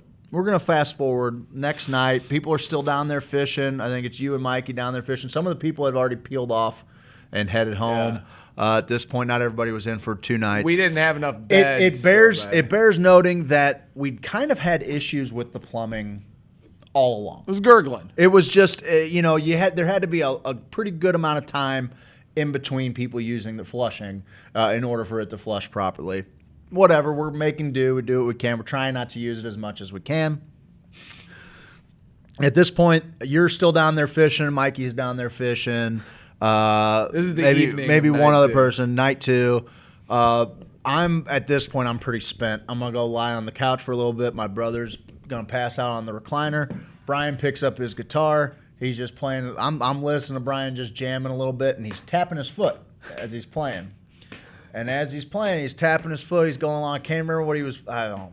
Neil Young or something. No, I'm sure. Doesn't it's matter. fucking, Maybe Little Indians. Feathered Oh, Indians. probably. Yeah, it was probably Feathered Indian. That's probably what it was. And so all of a sudden, as he's tapping his foot, it starts we hear like a little splashing noise. And he looks down and he realized that water is now crawling out of the bathroom. Now, there were people that were staying in the Airbnb next to us. This is like a 4-family, unit.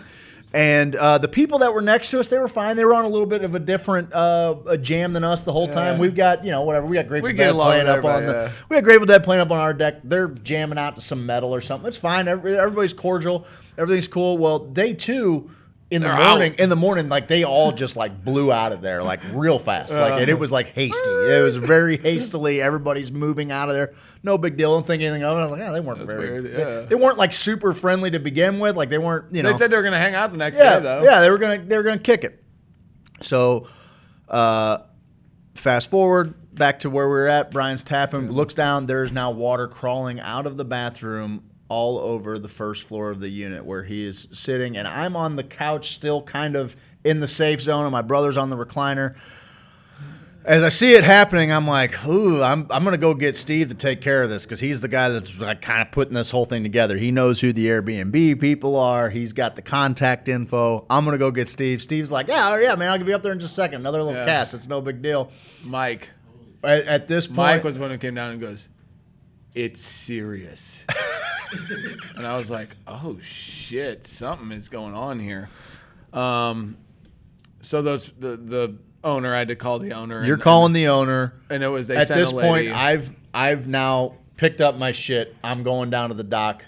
Some of our stuff is on the floor. We're leaving in the morning. I'm going to try and get a little bit of rest before we got split out there. If I remember right, there's a cot down on the dock. I'm going to go This post is like up on 11 this thing. o'clock, 10. It's not super, maybe a little bit later. Yeah. It's probably about 11 when it starts happening. Yeah. They send a gal in. Now, at this poor point, guy. as soon as this gal's showing up, I can't get far enough away. I want nothing to do with anything that's going on up at the cabin. She has 2 5-year-old boys. You're going to have to take care of it. I'm going to take it over. Rewind a little bit to earlier in the day. I'm fishing down near the dock, and I see her doing laundry with her 2 5-year-old boys who are just straight up Ozarkian heathen children, which I love. I'm like, oh, Sure. cool. Yeah, these guys need a fucking little, they're more manly than me probably at this point. They'll get in like the moss and the muck and stuff. And I'm like, Sure. man, that's a great life to live. Well, they're also like the ones who are like, hey, you fishing? What are you fishing with? What are you fishing for? Hey, you're going to fish right over there? Okay, hold on. Let me stand right here. You're going to land the lure right here? I'm like, I'm going to hit you in the fucking head with it. I'm gonna hook you in the goddamn head with this thing. Sure. If you don't get away from the bank where I'm casting. If I was casting near the dock, they'd go, I want to see where it's landing. I'm like, don't get where the thing's landing. Stand around or whatever.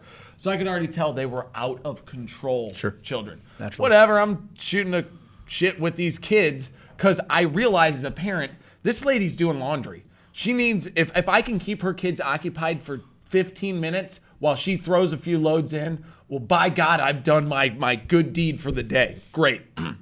Oh, yeah. Fishing for this, using this lure. Sometimes I use Teach these them a little lures. something. Here's my tackle box, I've been up all night. What's up, kids?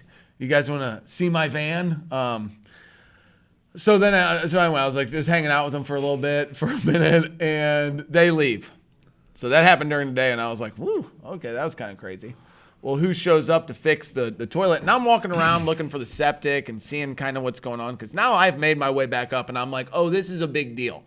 Call them. There's about this much poopy water everywhere in there. Some of our bags. It's like a gray sludge. And my buddy Ham Bones in there, Tommy Ham. Just not having it. And he is just not having it. Yeah, he's just over it. And everyone's like, dude, you need to hold this lady, these people accountable. And she shows up with these kids at 10:30. They're barefoot. I'm like, no, can't hold this lady. I'm not scolding this lady. She's just a person who works here. Sure, Like she's a property I ain't manager. doing it. Yep. And so they're like, oh, come on, man, we need to get our money back, and they need to pay for our bags, and all this. I'm like, okay, yeah, we'll get to that. I'm going to get to the person in charge or get to Airbnb, but right now, I'm going to help this lady as much as I can. So we're getting towels. We're trying to find out where the septic is. These kids want nothing more than to run into the poopy water and slide around in it. What's the deal? They're at the door, they're like, and their mom's like, oh, hold back. They're like, no, I want to get in there with my bare feet. I'm like, guys, this is what we need to do. We need to help your mom right now. Here, come outside with me for a second. We're going to go look for the septic tank. Okay. Welcome in. You guys ever seen a rock that looks like that before? Okay, hey, kid, look at this. Look at this. Let your mom do whatever she has to do to fix this situation. And she's like, I can offer you guys to stay somewhere else, but actually the one next door is filled with more poop than yours. The one next door had flooded earlier, and now it's pouring into ours. The septic had overflowed and came up through all of the pipes, all of our poop from the Everything weekend. on the first level. We were the last one at the bottom. So we're like, oh, geez. So she's trying to figure something out. We're calling hotels. Meanwhile, I have ditched the situation. Yes, you're gone. My brother is KO'd asleep as in the recliner on an island. Middle of the room. He's on a recliner middle of shit in the island. middle of the shit ocean. Yes, and he is. and cannot be. It bears noting, my brother is a violent waker. Like he is. Said that. He's not the guy you want to wake up when he's not ready to wake up. And so like I'm trying. I'm like, hey, bro. There's a shit storm coming. Yeah, there's a legitimate shit storm brewing. You got to get up and get out of it. And he's like, and he just goes back out. Well, dude, I tried to wake him up once too. I was like, hey, you might want to get out before. Like, meanwhile, and I'm gonna Mikey put your and sandals. Yes. I'm gonna put your sandals here. Step on your sandals. Do not get off this. Yeah. You need floats. And he looks up and he goes, and looked up at me, and I was like, all right, enough. fine. Sleep in the Fair enough. shit. Yep, dude, I did Mikey my and part. I are down on the dock. We're laughing Yeah, it up. We're having a good You got your time. bags, We're fucking, like- I got all my bags and shit. I'm laying on a cot. Hey, man, look at these stars. Listen to music, dude. Okay, back to the lady. Now she's getting towels. She's just walking around in there. She's moving stuff. She's Dog trying to figure cussing it the out. joint. She's just like, oh, this is, and she sits her two kids outside. Well, now they're trying to get back in the door. I'm having another speech with them that's like, guys, you got to be good to your mom. Now is the time that you guys can show your mom you fucking love her, okay? Like, now is the fucking time. She's cleaning up shit, bud. So then they go back down. We're getting ready. We call the hotel. We get all of our stuff out. She's asking if she can do our laundry and whatever she can do. She's doing everything she can. We're like, listen, you have enough on your plate tonight if you have to clean this place up. Like, so we're gonna get out of here. Yep. We got a hotel. Some people are just gonna go home. We're done. Well, one of the kids is like, Dad,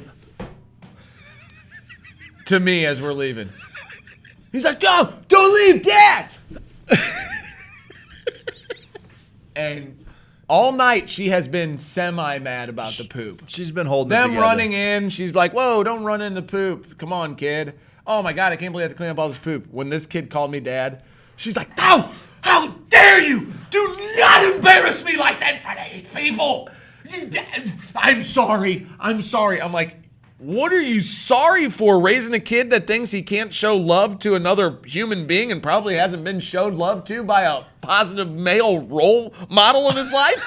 Like, is that what you're sorry for? Because don't be sorry for this kid reaching out because he feels some sort of companionship in the world. Someone's listening to the fucking kid for 5 seconds. Like, there's a whole thing going on here, lady, and my hotel's covered in shit. The greatest thing was calling all the other hotels and saying, hey guys, funny situation. We need a room tonight. Our room here is filled to the brim with stool. What kind of deal can you work us out? And they're like, what do you got going on? And we're like, listen, I'm gonna level with you. There's poop everywhere in our place right now. Airbnb poop. We'll lay this out there for you. And they're like, okay. And like, finally we found one. We stayed there. It was nice. Where did we stay? I don't know because I didn't. Me and Brian I don't know. Did you stay there? Yeah. Me and Brian. It was a three of you, me and my brother and I. We blew out of town. So that was. I had reached my my limit. We can go stay there. Apparently, we got a free night. Yeah, we got a free night, guys. In case you want to fucking traverse the land of shit. So that was a fun moment. We got I got married. A lot of all of you awesome people coming together to really make that weekend. I mean, honestly, it's better than I probably could have drawn it up. I didn't have huge designs on. What do you got there? Oh, that's us during the wedding. Mid-vow. Okay, funny story here. So one of the things I wanted to make happen for our wedding was I wanted a pretty cool little photo op where as soon as we were done exchanging our vows and they pronounced us husband and wife, there was going to be this giant fireworks show. And so the guy who's kind of helping keep things moving for the property that we're at, I told him, I'm like, man, if you can help us out, there they go. So what happened was I told the guy, I said, hey, here, he goes, I'm not sure I'm going to be able to hear when the vows are done. And I said, no problem. I got a surefire way that we can do this. As soon as everybody on the beach starts going crazy and clapping and hooting and hollering, light the wick. You know, he's like, easy enough, right? They didn't know Brad Lynch was on the mound. So we go out there, and everything's going pretty well. Great. Yeah, everything's going great. However, like I had tasked my brother to make sure that all the fireworks and everything were set up there, and then like somebody just like started the wedding march, which was Spangle. God, love my wife. I love her. Nothing is something worth doing starts playing, and so now I kind of hung my brother out on an island because he's not down there for the ceremony yet. Gotcha. So I'm like sweating that a little bit. Whatever, it's all working out. Here comes my beautiful bride. She's marching towards me. Everybody's lined up, and what we had, it's so dark there. It was like a true dark site. And we had these huge fire pyres that we were going to use to kind of light everything, and it wasn't enough. So everybody that had their phones, we asked them to turn their lights on to us, and it ended up it turned out great. Yeah, we got some headlights on us. Everybody had their phone lights. It was wicked me, bro. It was so wicked me. And so we're going through this, and then it becomes my turn to read my vows to her. And I was kind of sweating them. I wasn't sure if they were good enough. I had you read them kind of beforehand, and you're like, oh, dude. I was like, I think you'll be all right. He's like, I think you're gonna be fine. I'm like, okay, that makes me feel good. Steve would tell me if something sucks. Yeah. I'll punch it up. Yeah, for sure. If I needed it punched up. And so here I am. I'm saying my vows, and as soon as I complete my vows, everybody on the beach goes nuts. Oh yeah, it was pretty good. And I'm the only person on the beach that knows what that is going to cue, right? No. And I'm like, uh-oh. You know, like there's just this split second of uh-oh, here comes the finale. My wife hasn't said her vows yet. So sure enough, you said top that bitch. Yeah, I said fucking mic drop. What's up? Like that was unnecessary. Everybody starts cheering. Sure enough, guy lights the fucking fireworks. They start taking off. It's going crazy. So we take a little. It was I think our buddy Chris Wolfenbarger said, "Man, only your wedding has an intermission, man. A halftime show, Super Bowl halftime show." And I was like, "Oh, that's a pretty cool way to look at it." We were all enjoying it. It was great, and so then Miss is going to start in on her vows, and she gets about 3 words out. More fireworks. More fire. And now we had like a whole setup. It was all on a board. It was all fused, and so I'm like, oh man, there's like a few to get through here. Okay, no big deal. So she starts reading her vows, and they start taking off again. Everybody's laughing. It's great. Get done with that. We do a little feet washing ceremony, and we're kind of trying to bring it all back in. And I'm like, oh, we already. And as soon as everything's over, I'll be damned if another fireworks show doesn't start. And I'm like, because you go, guys, there's no fireworks. Yeah, now I'm trying to do the math on this. I'm like, hang on a second. Like, I was counting how many fireworks are going. We should be done on fireworks. Well, what had happened was apparently some locals were going down to the bridge. That's a good, safe spot out from underneath all of the trees and everything to light off their 4th of July fireworks. And so this family had come down in their truck, and they had a truck full of fireworks that they were just going to do. And the guy says, oh, that's great that you have that. Hey, just wait a second until everybody's going to start cheering and then do it. So we ended up getting a second show, and it was awesome. And it was really like just how things work out. Then we left you at the beach. So surreal. So then everybody fucking blows out of there. I told the guy that was running the campsite, because he was already very leery about us bringing the big metal fire rings down there, because he's like, man, the locals will steal these up in a heartbeat. I'm like, no problem, dude. I will help you get them loaded back up before we go on. I'll make sure that I got a bunch of guys here willing to help. We'll get them all sprayed down so they're not too hot. We'll load them up and we'll do it. Well, as soon as everything's over, everybody just jumps in the car, and I'm like, oh fuck. Everybody's like, let's go back and fucking I can't leave this guy with these fire rings down here. So I'm like, yeah, guys, all right. That's my ride. I'll catch up to you. All right, guys. Well, wait, one. And Missy's like, yeah. All right. We'll see you guys later. So now I'm helping this guy flip these things over into the water, get them loaded up. And he's like, did everybody leave you? And I'm like, yeah, it's fine, dude. I'll walk. And it's funny because it's a 2-minute drive tops, very slowly down a gravel hill. But I'm like, oh, I can walk it. It's no big deal. He's like, I'll be right back, man. He jumps on his 4-wheeler. He rips it back up the camp. He's like, I'm going to tell someone to come get you. I was like, all right, in the meantime, I'm going to just start walking that way. And as my feet are clean. As I'm walking, and I start to cross the bridge, here's this, hillbilly family that's shooting fireworks. They're like, were you the groom? And I'm like, yeah, I got fuck you, man. I got fucking left, man. I got left. I fucking don't even love me anymore. My brother-in-law comes down and swoops me up, brings me back up top, and we end up taking a few more pictures and everything, and it was awesome. There was a lot of people that were there just to make the trip for that evening that weren't necessarily in on Cotillion the following day. And we ended up, and it was cool, man. Like, I had a lot of help. I had made a giant moon to hang up. You brought your lights.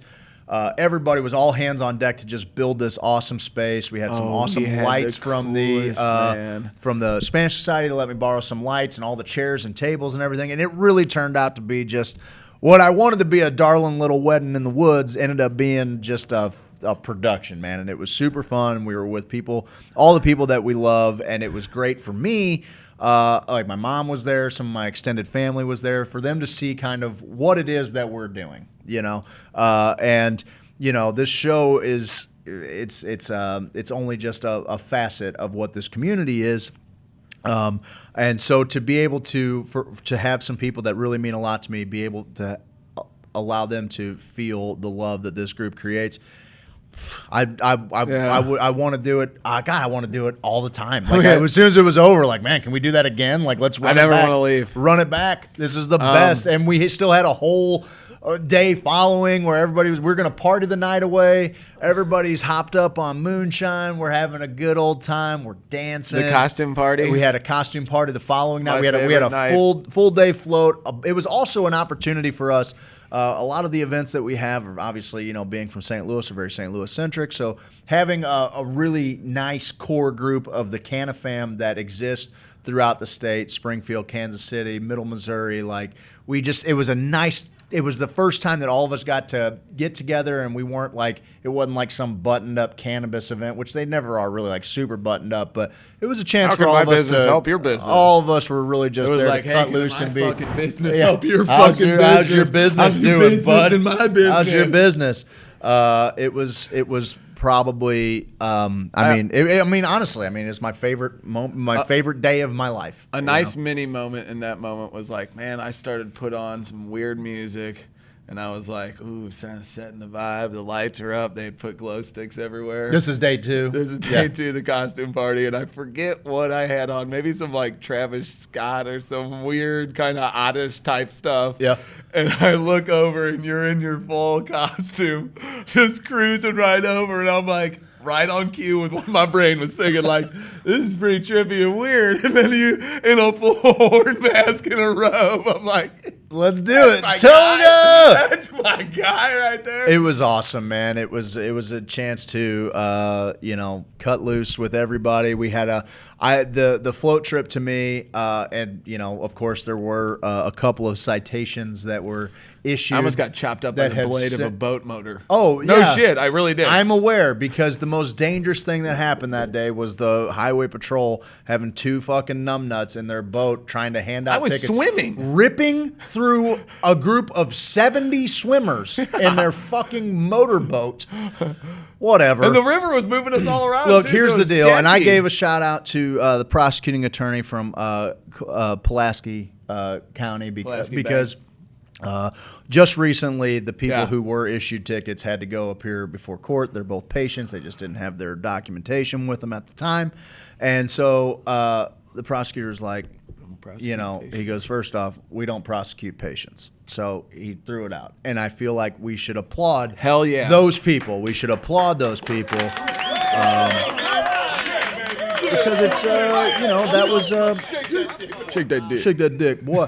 I mean, we do need to make sure that as much as we, bring the heat and try and come down on people that aren't doing things right, we also need to make sure that the pendulum swings the other way. And when people that are in positions of power, like a prosecuting attorney, when they stand up and they say things like, we don't prosecute patients, and then he found out that another person who was on the same boat, he's like, wait a second, you were with him? And she's like, yeah, we were on the Big Pine. He's like, float trips are sacred. And he threw them both out. And that meant the world to me because it really did. The whole thing, it got in our crawl for a little bit. It was one of those things where I'm like, come on, of all the things that you can be doing right now, we were clearly targeted, and it was probably because we put signs out leading people to our wedding coming from all over the state, and that was fine. But all in all, it was a happy ending. And by the time I love the 8 hours on a river, especially with friends that we don't get to spend a lot of time with, because it's all of us versus the river. The conversations that happen. I found out. Oh, that's my thing, right? Mike jettisoned down the river faster than I've ever seen anyone jettison down a river in my life. He was. I found out Chris Smith. He's a crooner. Chris Smith has got the voice of an angel, buddy. He does. Look he said, at "What him. doesn't he Look do?" at him. But being able to spend a long period of time in a boat with a lot of our Kansas City Canna fam was awesome. My family being there, my extended family being there. Everybody calls my Aunt Carol now. They're getting her and Dane together. I'm like, oh my God, this can go one of 2 ways. And it went the right way, so that was awesome. Honestly, everything was just Deploy the Ricky. And also, my kids being able, the night of our wedding, to be able to see kind of what we're doing. And our kids do get to experience us doing good things. Yeah. And I think one thing that I hope that we're teaching our kids is that, helping people is work, but work can also be pleasure, right? Yeah. And we find a way to help people while laughing and smiling. And that's honestly, I think that's just at our core, that's what we are. How are we going to help give people a hand up and make sure that we're laughing and loving through it? That's the deal, and that man. weekend was the greatest testament to that. And also for the few people that that was their first big event, I know since then, we've had people from out of the area make sure they're making trips to come to the Hoosier events. And unfortunately, they've been throttled a little bit by the COVID, by all the COVID nonsense. But we've had an opportunity to have a few more of those events. like the washer tournament, which was great. We had an opportunity. I was thinking about the prom was my favorite moment of the year. Prom was so fun. I got to relive my prom, and I love you guys so much. One of the main reasons is because you guys were willing to buy in, lean in, make believe with me. Like, it's not our fucking prom, but I'll be god danged if everybody didn't show up. Johnny Hendricks and Wolfie and all the people who showed up in their outfits and dressed to the nines. Dressed to the nines. They were like, yeah, man, we're gonna freaking do this thing. My wife, like going to prom with her was one of the coolest things that's ever happened to me. And then the moment we had with CJ and Rachel, where as dumb as humans can be, as silly as we can be, you ridiculous we're as we trying can to be. figure it out, and we should give a shout out to James Thomas, our buddy from KC Weed Block, a true professional when it comes to DJ. Like, if you're in the Kansas City area, if you're in the Kansas City area, or if you got just a big event, and you want a guy to travel and do it right, he's the guy. He's the guy. He's the guy. He's the guy. So we're thinking of a moment because we're gonna name prom. We knew who we were gonna name. Yep. But we needed the moment to be right. We needed to find the right song. And you and I are kind of, and to you, it was like a no-brainer. And, and once you said it, I'm like, oh, yeah, duh. You had a choice, though, that would have worked. I can't remember what mine was. Shit, it was similar to that. Oh, Amazing. Aerosmith? Was it Aerosmith? Oh, maybe so. Don't Want to Miss a Thing? Yeah, Don't Want to Miss a Thing. That was that what probably would have been my number 2. Yeah. Like, for real. But I go, no, let's see if we can get these motherfuckers to do Celine Dion, My Heart Will Go On. Heart Will go on. Just see if we on. can do it. Near, Yes. far, wherever you are. Let's see if we can do it. Sure enough, old DJ Casey Weed Blog puts it on. Everybody's we all like, get okay. in a circle. I'm like, let's We're see if we can holding hold hands. Everybody buys into the holding hands thing. Everybody, dude. Near, far, wherever you are. All of us as goofy as we could possibly be, that if any of our cooler selves would have saw us, they would have said, you idiot. But we all said, no, voice, not tonight. We're all silly together. We're all being silly together. Go silly!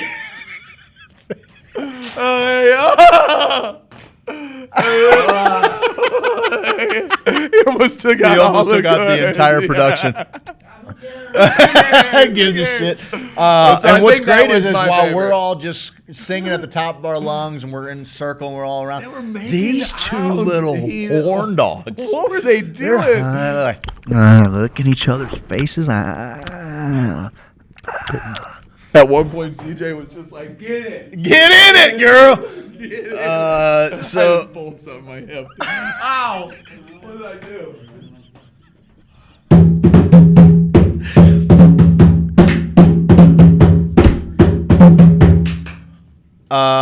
So they made out in front of all of us. They did. And then, but that wasn't the best. Well, that might have been the best part of the night, but I got a 1A for you. All right. We decided we're going to have a Soul Train. And I think we were playing like, maybe like Lose Yourself to What Dance. song came on after though? Oh, we go. Oh yeah. We're like, now, like. We looked at each other as the song's ending. We go, a true DJ will know what to play next. After we've had a moment of the ages, how are you going to extend this bliss into the ether? And it sounds like, now wait a minute. You know you make me want to. And Steve goes, that's a fucking DJ right there, buddy. It was fucking great. It was so fucking great. I'm realizing that we need to feed these people. And I ordered up a bunch of Domino's pizzas. We got them all laid down on a deal. We decided we're going to have a Soul Train. I think I know what it was. It was Got to Give You Up by Marvin Gaye. All right, this is what's playing. We got a Soul Train, and all of us we're taking our turns, but you got your little suspenders on. You're just doing a little kick with your suspenders. We're all getting a little fucking moves on. Just fucking getting it. We're all doing our fucking little things. This Domino's delivery guy, maybe our age, maybe a couple years older, African-American gentleman, opens the door. He's got a stack of pizzas. He walks into a Soul Train of people. The look, I wish I could bottle this dude's look as he walked into what had to be the people having the most fun anybody has ever had. And he's just like, we were like, stay. Yeah, we're like, dude, And set he's the like- pizzas down, get in the soul train, carry the pizzas down the soul train, dude. Like, it was, that fucking moment was, oh, god dang, it was so good, man. That was a good night. So good. Great man. times had with great people. It was the best times. Mike, It you was- got a moment that sticks out? No. Okay. And then, right after that was the washer tournament. We decided, Brian and I have been doing this washer tournament for, I think this was now the year 5 of the washer tournament. And this year, just to give people a little rundown on that, we usually just pick out a couple of families that need a hand up in the area. Well, it was a no-brainer this year. Back in March at the MoCam BizCon, we were introduced to actually, this is also kind of where we really came to know Jason as well. I think you'd maybe been doing some marketing work and stuff through the conference with him, but our names had kind of been crossing, but we hadn't really ever met. And walks this guy, John Matthews. I thought he was wearing a Sweet Leaf shirt. I just figured he was an employee of Sweet Leaf, right? I didn't know enough of the Sweet Leaf people. He comes down to our booth. Like we start total talking. idiot. He looked like just a moron. Yeah, so you're like, you must work at Sweet Leaf. He comes over, and we start talking a little bit. He starts to tell us his story. Jason had brought him along so that he could meet some people that could potentially help them with their daughter Aubrey. And no brainer for us. I'd take John. I was like, here, dude, let's leave this booth for a minute. Take a walk with me. I go and introduce him to Ashley and Heidi at the Aiden's Alliance booth. Josh Loftus was over there. Jen, all those guys were. I'm going to introduce them to these people. They can start talking to them about the medicine that we need. Yes, Wendy for sure. All of these people, we're going to talk to them about getting this little girl the medicine that she needs.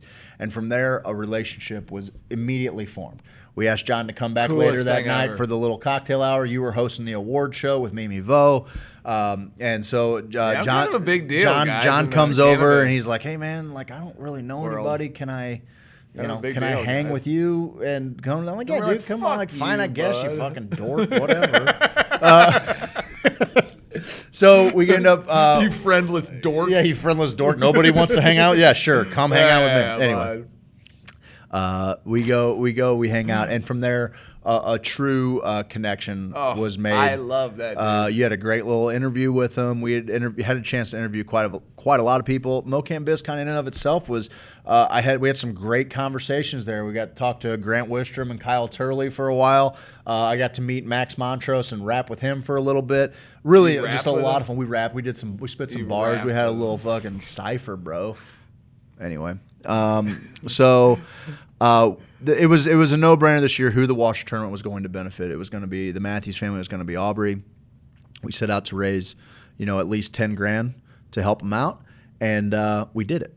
And that was a really nice little feather in our cap. It's always one of my favorite days of the year to get a lot of the people that come to make this tournament happen are people that I grew up with.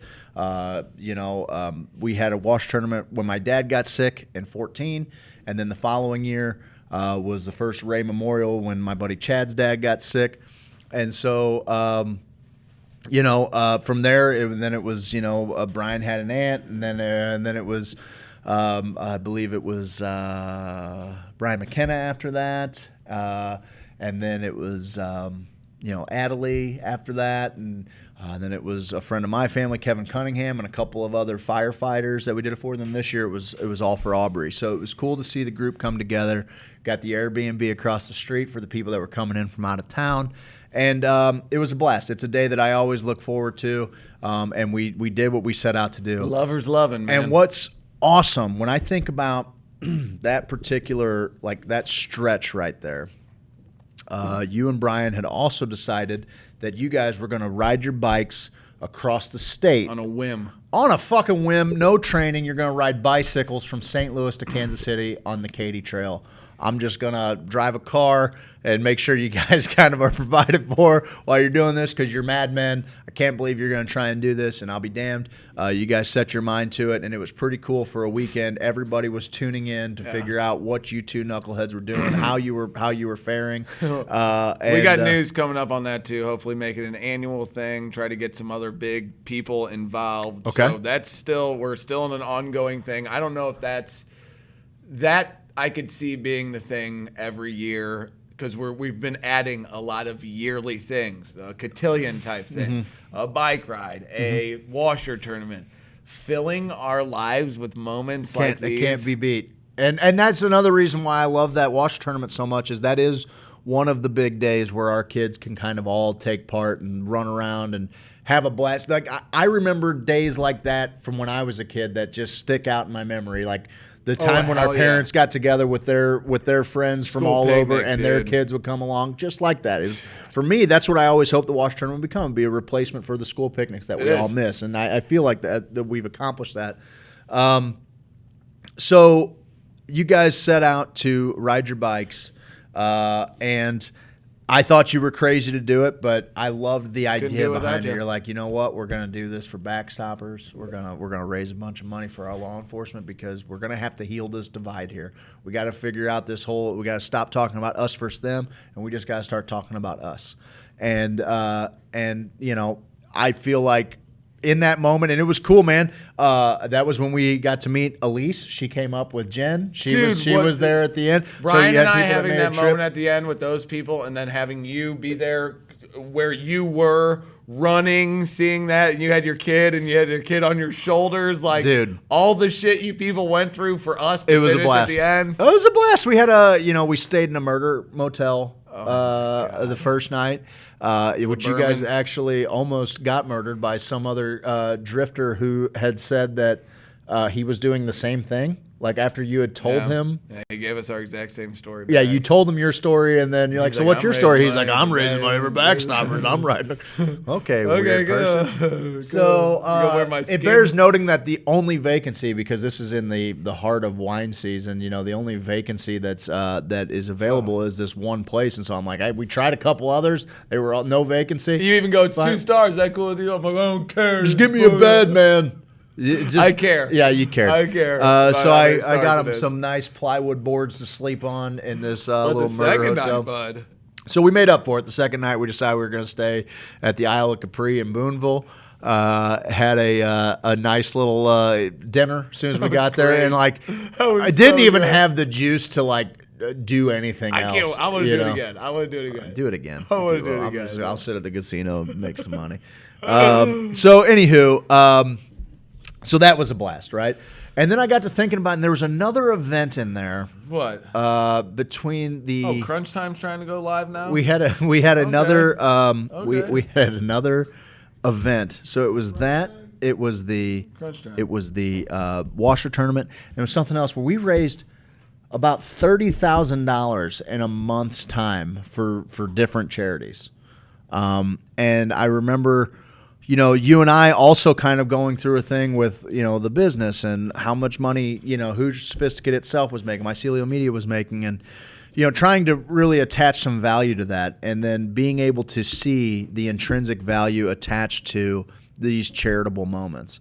I mean, that's our compass, right? Like our heart first. Like, this is what feels good. This is what feels right. The money comes later. We're not super interested in that. Let's just try and, let's try and encourage people to get a little bit more out of themselves, to be a little bit more, to give selflessly, maybe to someone they don't even know, because if it was them that needed it, they wouldn't care where the help was coming from. We had an opportunity. Some people were displaced in Kansas City. And we ended up raising, I think, a quick $3,000 for them to kind of get them on their feet. They were a family that we didn't really know all that well, but they were important to people that were important to us. Well, I don't even know if I told you the news. There's a GoFundMe going on right now with Christopher, CJ, and Rachel. That'll be on the page. But, I mean, our guy already fucking reached out and helped them. I don't even want to put him on blast like that. But the love that... not even this group, the people that we've been, it's people who have had their own community combining with ours and bringing it together. Like, it is amazing what we can do when we put our shit together. Yeah, and man, these are people that are, you know, I mean, nobody in this group has got millions of dollars to give. I mean, we're all just regular Joes, for the most part, living check to check, trying to figure it out in a COVID world where, you know, business is down in a lot of areas, it's up in others, but, you know, people are just doing what what they can and figuring out where they fit in and how they can be a little, just a little brighter, spot. Dude, CJ, what they need is it's a story about someone who had a stroke and, COVID. And just we've heard stories like that before. So you're like, oh, God, can I help everybody? That's my biggest thing. Yeah. Can I help everyone? Like, I want to, but can I keep going? Sure. Hey, I need more help. Hey, I need more help. Yep. I need more help. But then I get around some of the people one of the people I've been most lucky to have in my life this year, immediately he overheard me on the phone and said, whoa, what's going on with that? All right, we're going to figure that out tomorrow. And it's like, okay, are we? First thing tomorrow morning, hey, what do they need? Boom, done. Got the 2 things they needed to make their life better. I'm like, oh, I'm fucking humbled. And it's like, I thought I was doing good. Buddy, I haven't even started to do good. We're just at the fucking cutting edge of it. I remember the third event. So starting with the bike ride, you guys raised almost 10 grand for Backstoppers. Then we had the wash tournament. We raised a little over 10 grand for the Matthews family. Then a few weeks later, you and I would go down to Ozark. We're down in the Route 66 dispensary. And there's an Aiden's Alliance superhero fundraiser, which was super fun. Got to see all of our Springfield Canafam down there. We dress up like the Hulk and Superman. Everybody's in superhero theme. And we had a goal. Let's get to 10. Let's try to raise 10. And we did it. It was tough. It was tough, man. And it was getting down the last few minutes, and we started just berating Hillbig. And James Alexander Hillbig, somebody completely new. We're advertising for you. Somebody completely new to the group. I told him as soon as he's ready and knows what it is that he wants us to put out there, and that's what's fucking amazing about his giving at the end there was like, he only kind of just came to knowing us. Yeah. He knew kind of what we were about. He craved that the familial love that this group has. And when we put the beacon out and say, hey, we need another, we're going to raise another $750 at the time. $420. We needed another $420. At the end, we need $420. He did it, put us right at 10 grand. Yeah. And that right there was like 30 grand, all in the course of a month of us, like it was maybe 5-6 weeks. Where, we helped raise 30 grand, and I'm like, that's what's up. That's what's up right there. And our kids were there for, Trevor rode with me while you guys were riding the bikes. Our kids were all there for the washer tournament, and then our kids were all there for the superhero fundraiser. Ollie was blown away by the superhero fundraiser. He's like, how much did you guys do? Yeah. Dressed like that? You idiots. What exactly? No doubt. What exactly is going on here? This is your job? I'm like, oh, yeah, I'm trying. But, eventually we're going to get there one day where this is what we're doing, man. This is what we're doing. They're just nice reminders, man. It's a nice reminder to allow us to see that, sometimes it's hard to see the forest for the trees. You're just kind of in the middle of everything, and it's hard to see what's actually happening. And it takes for you to take a step back, take a couple blows, and you're like, oh, yeah, shit. Yeah. Okay. All right. Here we go. So I know that we're missing some other moments, man. We had the sing along. I went on vacation with my family personally. That was one of my. Oh yeah, Florida vacation. Yeah, nice little Florida vacation. Hanging out with my sons on the beach, and then Jenny and I late at night on the beach, like. Matter of fact, doing dirty ass adult shit. No doubt, she's still getting sand out. Yeah, of her eyes. It was like, weird. Why'd you make her windy? face It was down windy. on the It was sand? windy. It's weird. Actually, while you guys were doing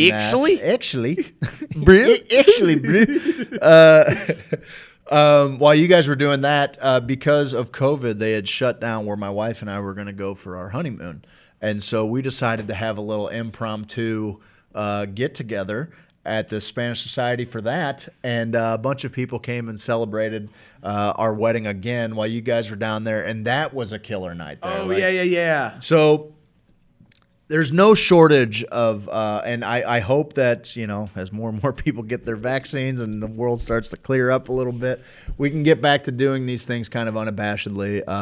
COVID claimed one of our sponsors. We did have the Lodge of the Four Seasons event. Dude, that's what we started the year off January with.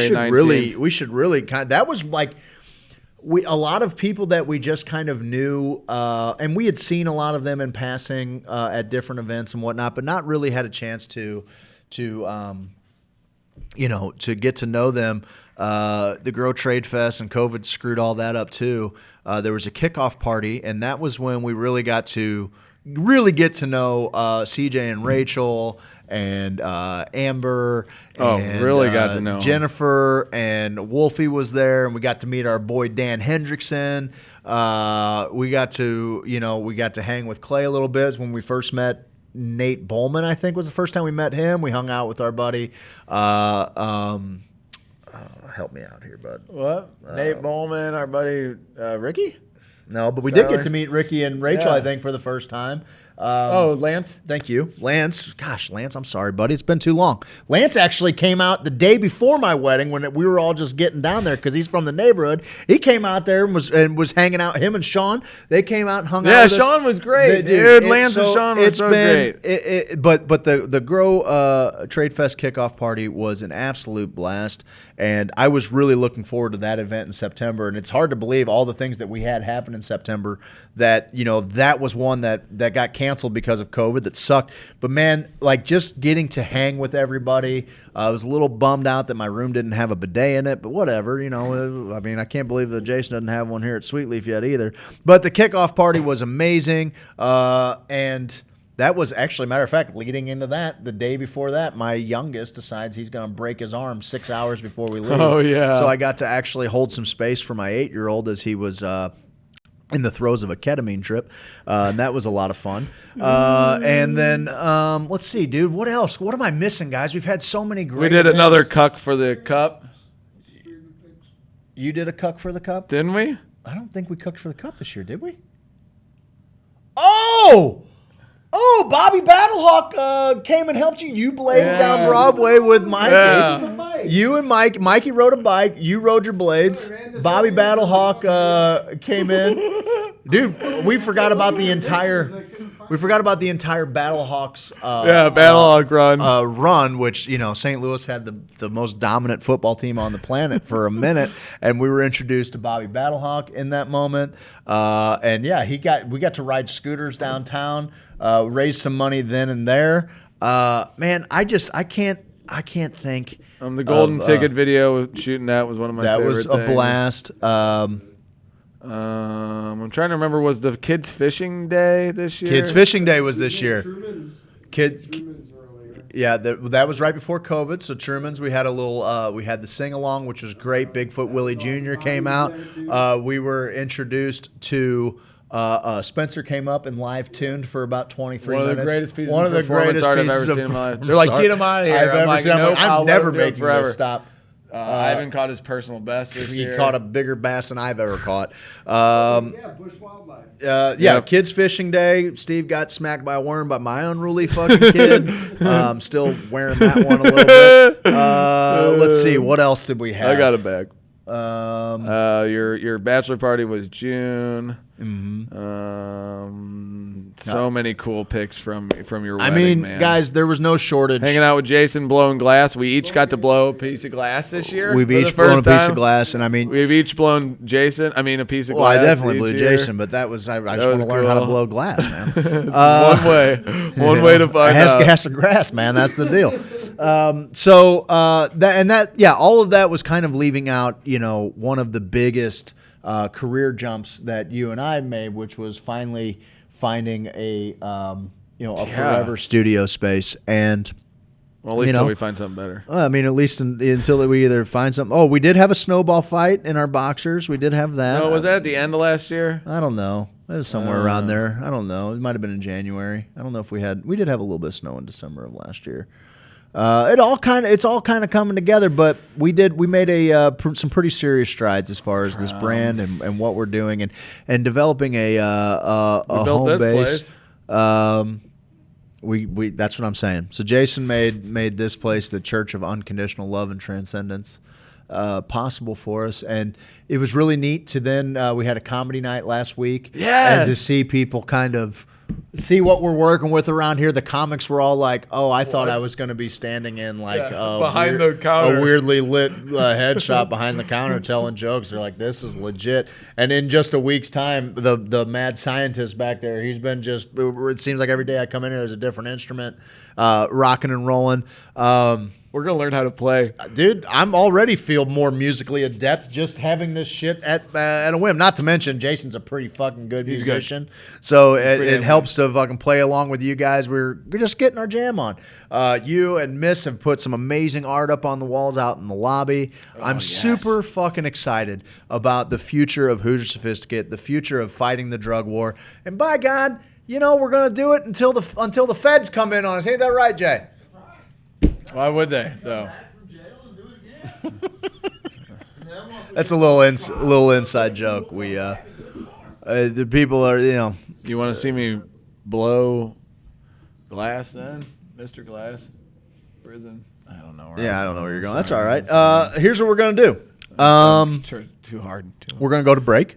Too hard. We're gonna take a quick break. Quick one. On the other side should of the we break. show them our little clip again, or should we release that tomorrow? We can. I'll tell you what. Right after the commercial break, we'll show you the Cashmere Cannabis Zoom call again one more time, and then we're gonna wrap up our streaming picks, which normally on the last Monday night show. Well, this is the first year where we've gone 5 days. We went 5 days a week this year, bud.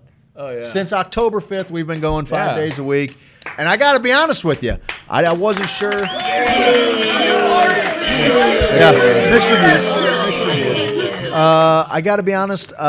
You know, It's not easy. It's certainly not easy, but it's fun, man. I'm having a blast. I like the routine, the getting up early, coming in here, getting the poison out a little bit, telling some jokes. Yeah, you look like you're doing better. Last time you were in here, you're wilding out. Wilding.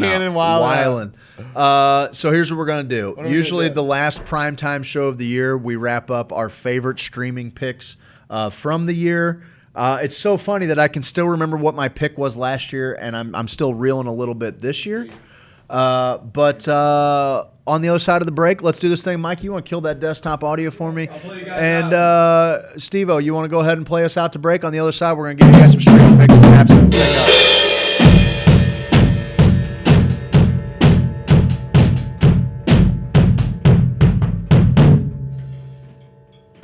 See you on the other side of the break.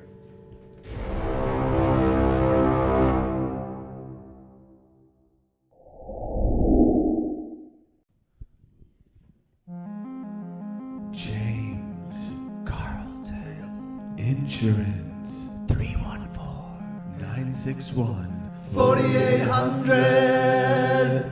Handsome, amazing, astonishing, astounding, fabulous,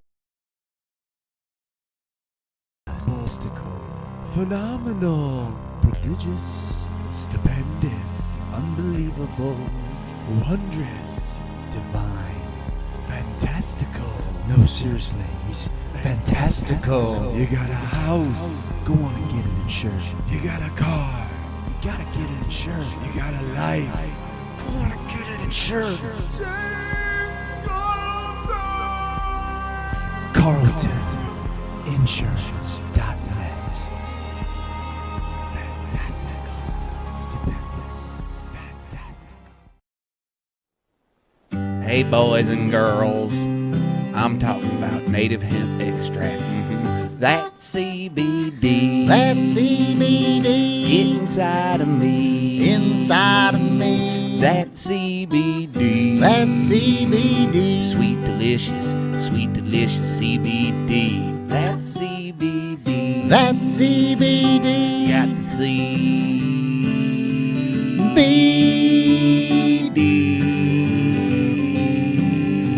CBD native hemp. That CBD. That CBD. You can get it from me. I can.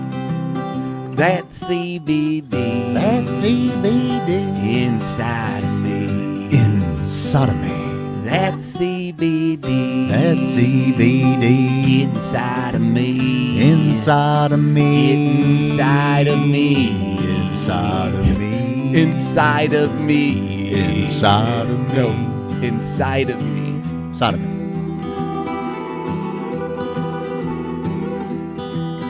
Inside of me.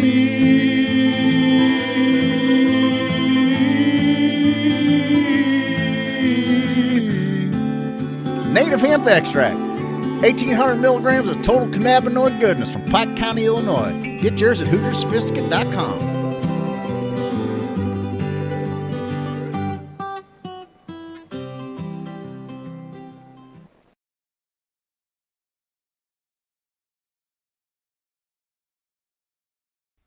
I'm an outlaw, check it and see. Want a poster looking like me. Checking the swamp man for a pretty girl. Being an outlaw in an outlaw world. Hey, I'm an outlaw, check it and see. Want a poster looking like me. Walking my hound dog, surfing that swamp. Catching crawdad do the sweetly stomp. Everybody do the sweetly stomp. It's a stomp, it's a wiggle, turn around, a little tickle. It's a stomp, move your feet, head on down to Sweet Leaf. Head on down to Sweet Leaf. Head on down to Sweet Leaf. Dude, man, get on down to Sweet Leaf Emporium and do that Sweet Leaf stomp, man.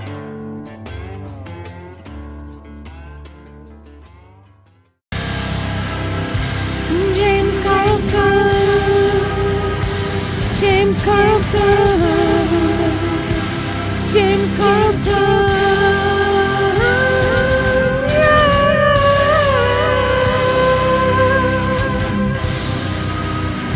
You gotta get your insurance. Gotta get that State Farm insurance. You think you found the best insurance agent in the game?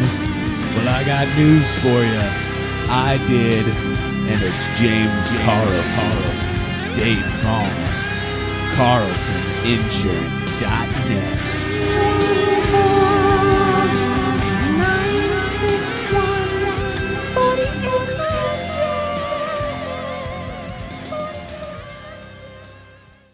961-4800. Hare Rama, Hare Rama, Rama Rama, Hare Hare. Let's take a look behind the scenes at a sales meeting over at Kashmir Cannabis, the world's finest premier luxury medicinal marijuana company that cares about patients. We join the meeting already in progress. Kashmir Cannabis is open for business, and business is booming. Now, you all know my time is very valuable, so let's make this quick.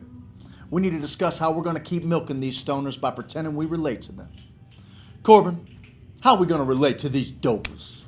Well, sir, if our research has told us anything, it's that potheads love two things most: Bob Marley and Cheech and Chong. Okay, I guess that's three things. But the point is, our Insta posts asking, what Bob Marley song are y'all chiefing on Rasta Irie Vibration Ya, are off the charts with analytics and engagement. In the next quarter, we're shifting some funds to Willie Nelson and Snoop Dogg posts on TikTok, and we expect a very positive return on investment. I love that idea, Corbin. Keep up the good work. Leighton, baby, what are you working on to capitalize on those hempos? It's blatant, sir. I'll bet it is, Sugar Tits. Listen, we're here to make a little bit of money, not correct what your name is. I'll call you Boo Boo if I want to. Let's go. I'm also the head of HR. That stands for how randy you're making me right now. Anyway, I've been figuring out a way to win the hearts and minds of minorities and poor people disproportionately affected by the war on drugs. And I found this meme of a fist with words like solidarity and freedom and justice, just buzzwords that make people feel all warm and fuzzy without having any actual meaning. It'll be great.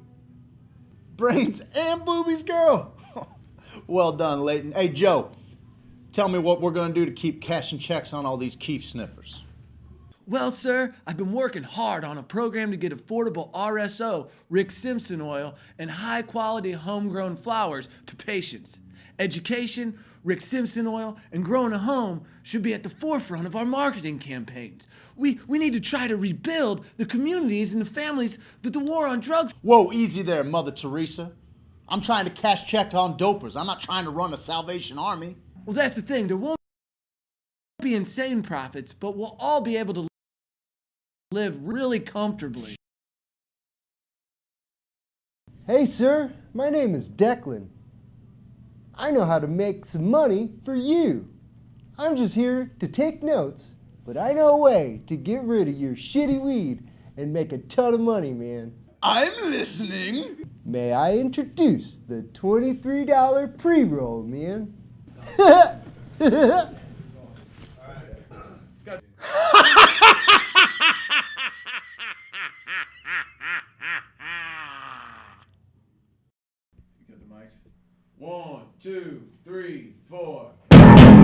We like movies. So do we. We like internet. So do you. The streaming picks of the week. Streaming picks of the week. Streaming picks of the week. We like the internet too. We like the internet too. We like the internet too. We like the internet too. We like the internet too.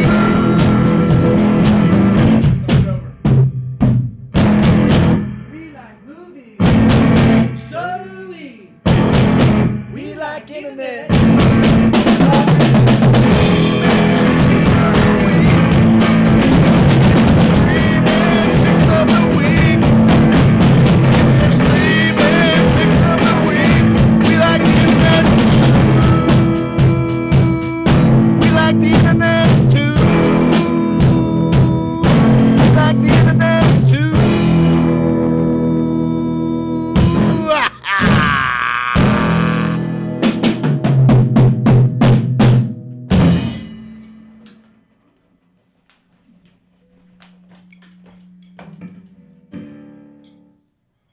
What are you watching this week, Steve-O?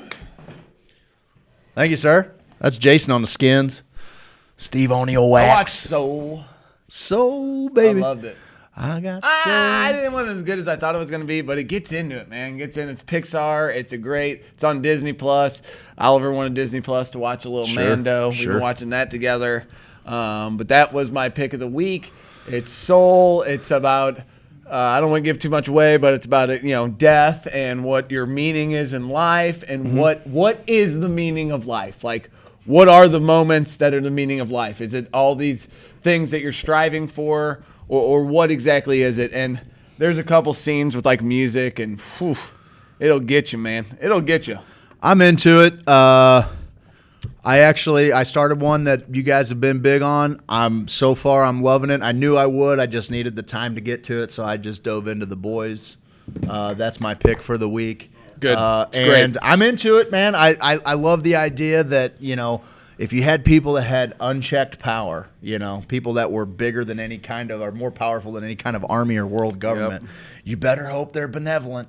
You'd better hope that they are doing all the things for all the right reasons. And I love that they waste no time getting to even like the new heroes that they're bringing on board. She's like, I'm not sure if I'm here to save people or sell merchandise, So it's really kind of interesting to see that whole dynamic play out. I'm excited to continue watching. I'm only about maybe 3 or 4 episodes. I'm probably 4 episodes into it. But I'm excited to go, to dig into it a little bit further. I think it's pretty great. I got to thinking of what my streaming pick for the year was. Before we get to that, Mikey, Mike Ford's where you're living. Yeah, I'm here. What have you been watching this week, So pal? we actually got quite a few things under our belt. We finished Mulan, the rendition, the new one. Yeah, And, live dude, action. It's really good. Really? I really like Do they have Mushu in it? Like, do they have the dragon in it like they did in the cartoon? No, it is a phoenix at the end. Okay. It's like her spirit animal type of thing. Okay. It's there for her, but not so everybody can see. Okay. It's really good. You ought to check it out. Ancient Aliens. I've been jamming Dude, on Ancient I just Aliens. started it. I always think it's hilarious. It's like too drawn out. They kind of draw a lot of things together, but it's all right. I ate a few edibles. That's the deal. Right before bed, something like that. If I'm hash. just trying to veg out and just like listen to some craziness, I'm into it. It'll hold my attention for quite a while. Well, let's go in reverse order now. You got a streaming pick for the year? For the year, it ended yesterday? Fresh Prince of Bel-Air, the reunion. I grew up watching The reunion? That. Yeah, it's What? on HBO Max. Okay. And I grew up on Fresh Prince of Bel-Air. Okay. And so the whole love story, that because it show. wasn't an episode. I thought it was going to be, me and Joe were like, is this going to be like an episode or like a last reunion episode? No, it was a sit down to talk about what really happened and what went down back then. Oh, really? The whole thing. And then how everything was explained by the father and their roles. And Sure. how that 6 seasons, 6 years did not, it meant more. Okay. It was like a family. I'm into it, yeah. And the way I watched it, I never thought how much I learned from it. Sure. So yeah. That was my pick for the year. That's your pick for the It year. was, yes. Okay. That's a heavy pick. I Okay. know it was.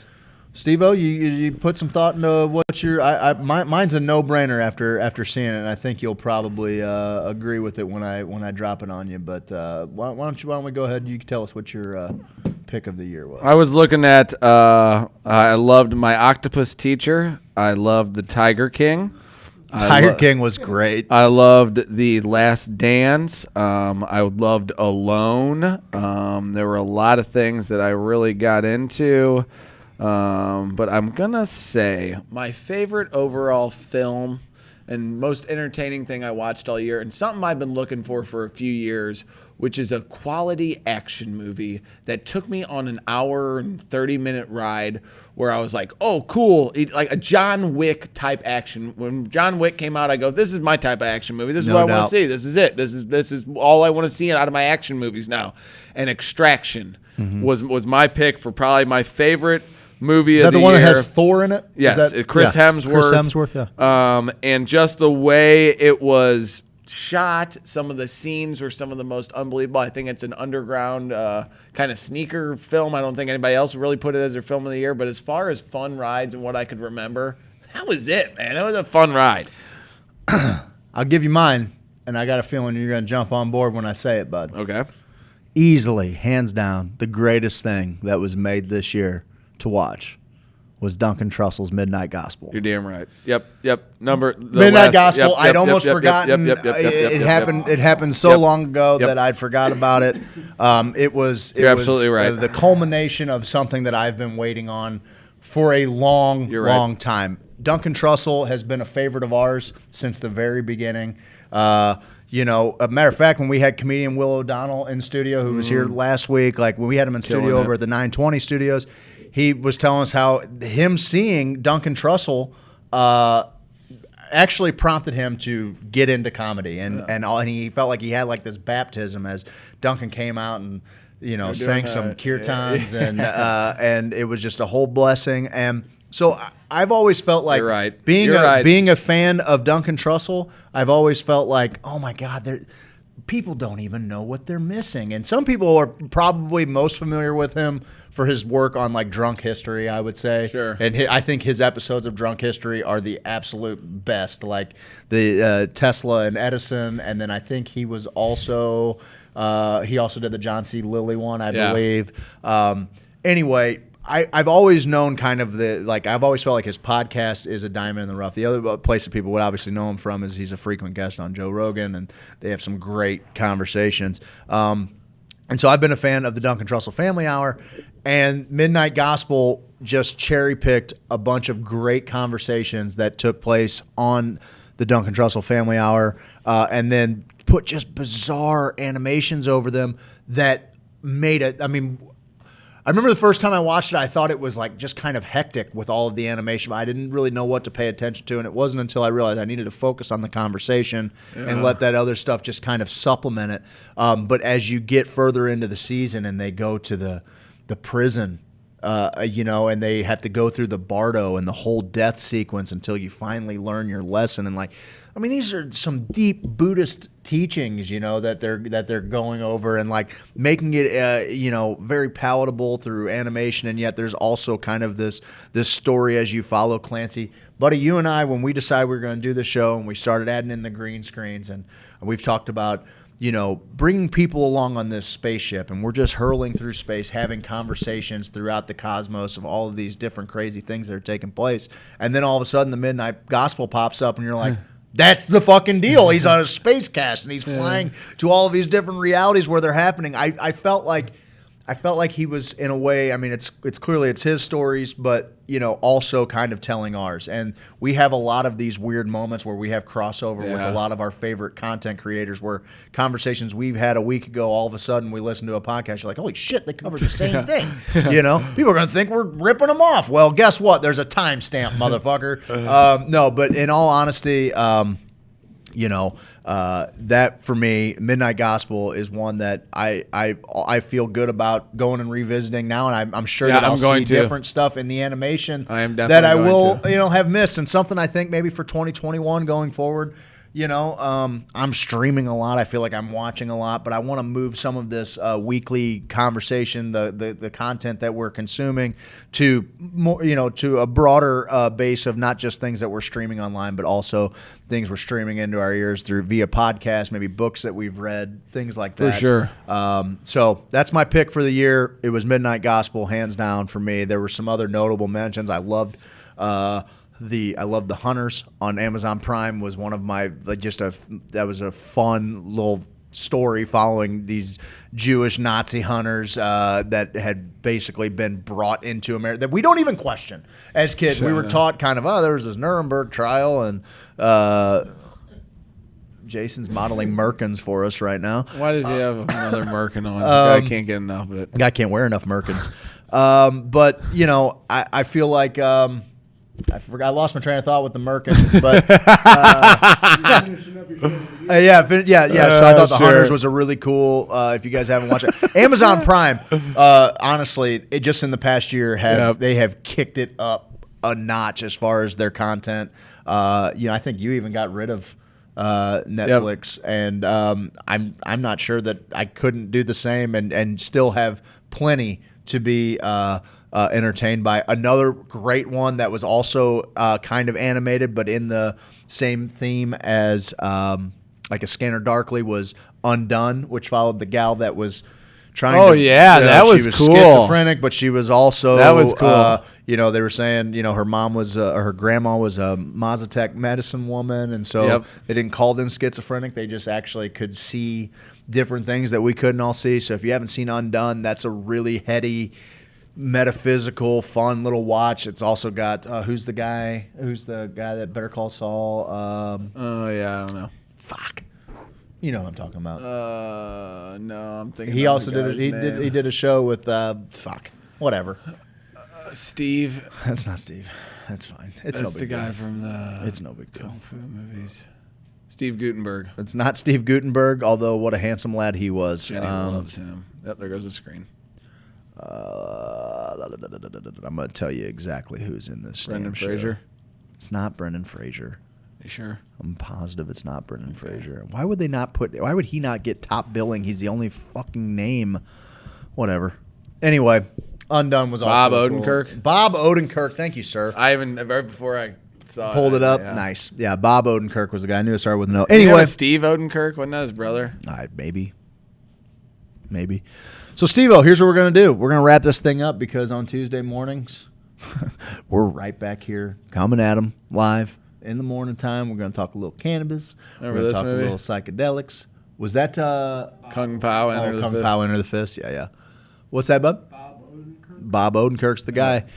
All right, guys. Let's we say we wrap this thing up, and I give all of Great you show of the year, except we got to come back tomorrow.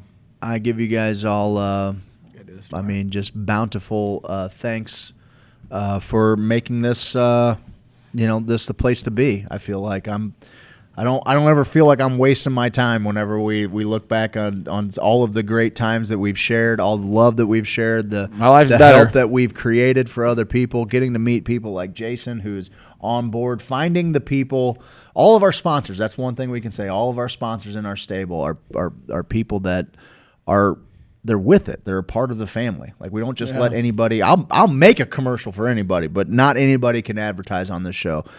People that understand that there's a lot bigger things than money to focus on. And by the way, we're going to make a little money while we're at it too. We're going to figure out a way everybody's going to be lifted up by the love that we create. So hopefully 2021 presents us even more opportunities to make real differences in real people's lives. And I'm mining Bitcoin. In the meantime, you know what? Every now and then we're gonna hold people accountable. If you're selling medicine too expensive, if you got a fucking outrageous price on, we're gonna let you know.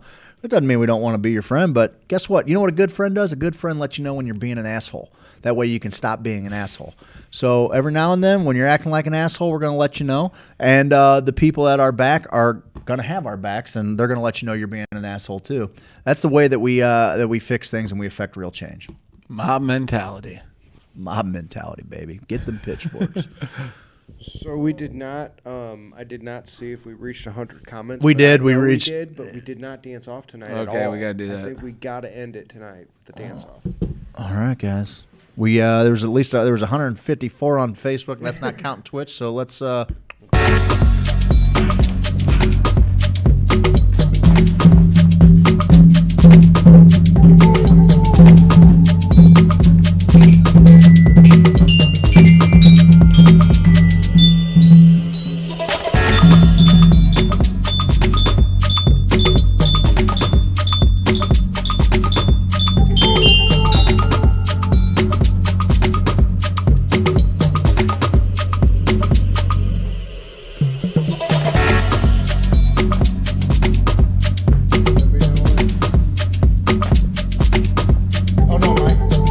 One thing, sir.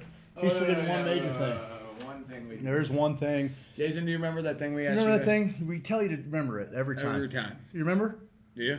You don't remember it? Oh, well, it goes something like this. Cowabunga.